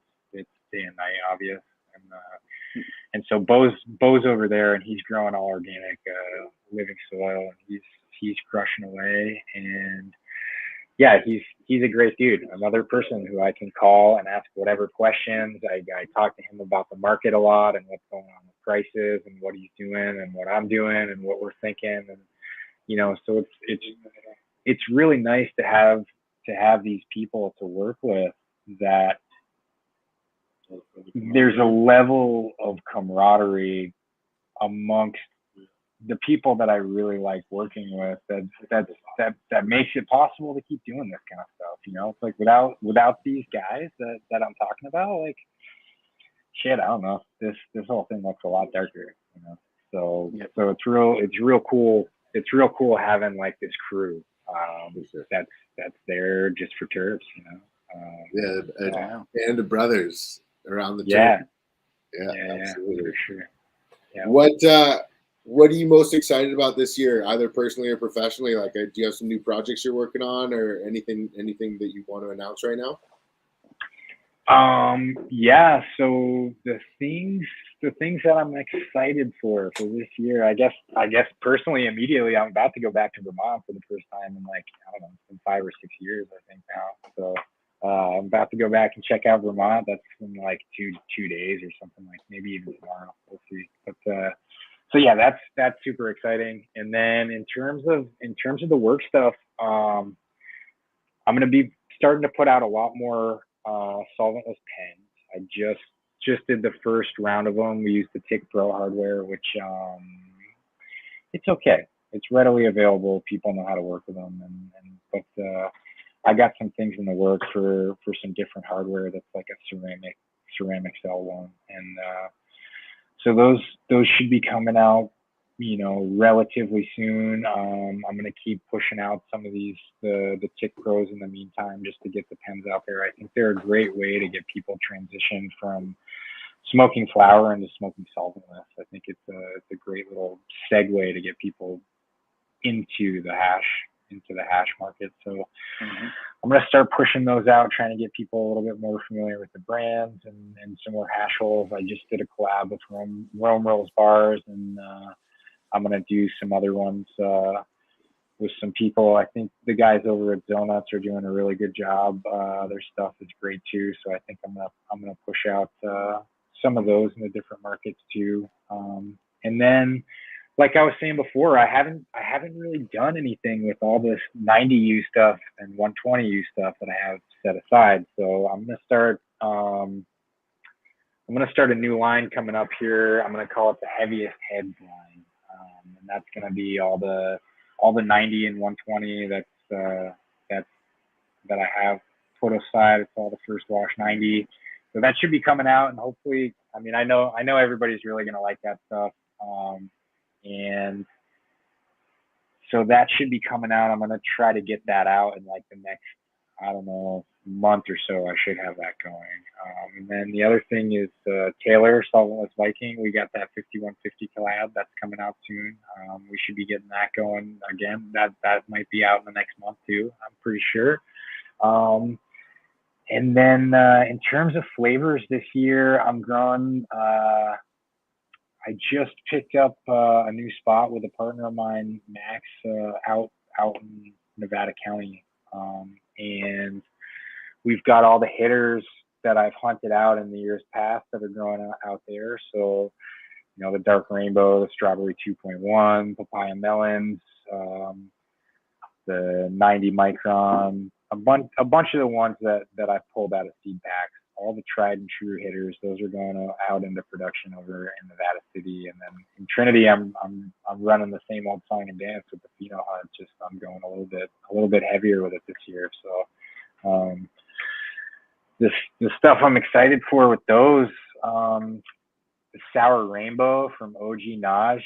He's a breeder who's over in Brussels. When I went over to Spanibus, I met him over at the Terps Army shop, and it was people. I had a homie over there, and I said, these are my missions for while I'm in Europe, right? And one of them was to get some genetics from some European breeders that were going for hash that nobody over here was going to have. And so my homie was like, all right, these are the guys you need to see. And I sort of just, I randomly ran into Naj at the Terps Army thing, and we just started bullshitting, and he pulls out a bag of weed. It was the Sour Rainbow, and I smelled it, and I was like, oh my God, that's incredible. And then he was like, yeah, this is my hash. This is the hash entry from Ego. And it was like this beautiful blend of like sour and Z terps. It was amazing. And then he showed me the rosin, then he showed me the melt, right?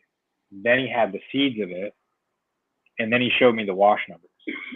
And he's doing all this at his house in his backyard. It's illegal as shit. He's in Brussels, right? And so like he had me sold right then and there. Not like, let alone his wash numbers that he was showing me were like, you know, they were in the 7 to 8% range. And it was just like, okay, so this is, and it was like the majority of that was to the melt bags too. And so it was like, all right, cool. Like, let me get as many of those as you have in your backpack right now.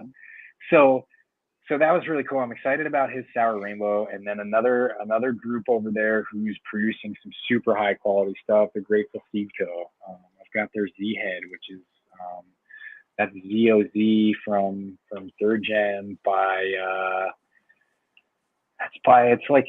it's a few different things, but they're like different chem crosses basically.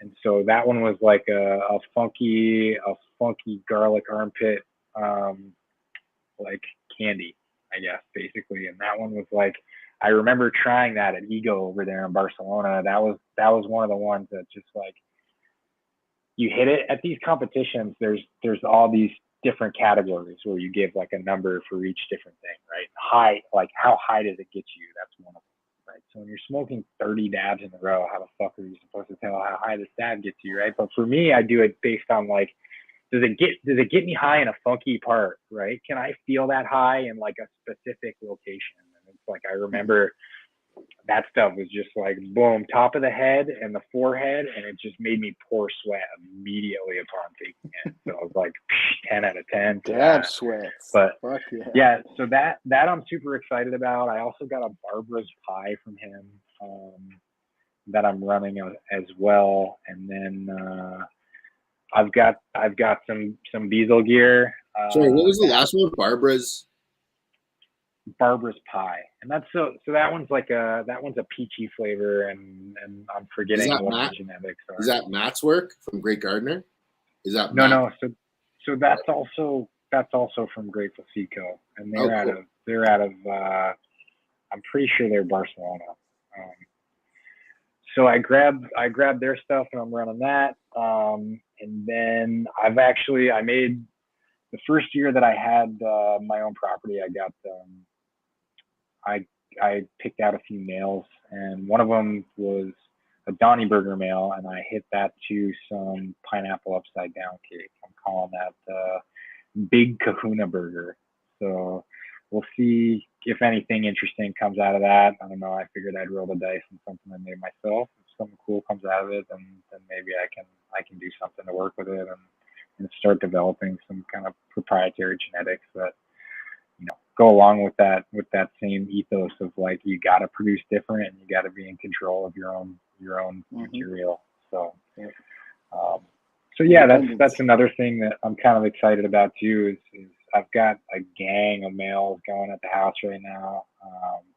And so I'm just sort of like going through and waiting to see if I see any trikes popping out. I'm sniffing them and we'll see what we got going. And then I've got my stable of hitters that I'm just ready to go. And I find that nice male, and then we'll see, like, if I start getting some cool stuff that comes out that I would want to share with some people that I would think would be worthy of putting the Swollen Head's name on if I was going to do it. So. Oh yeah. Yeah.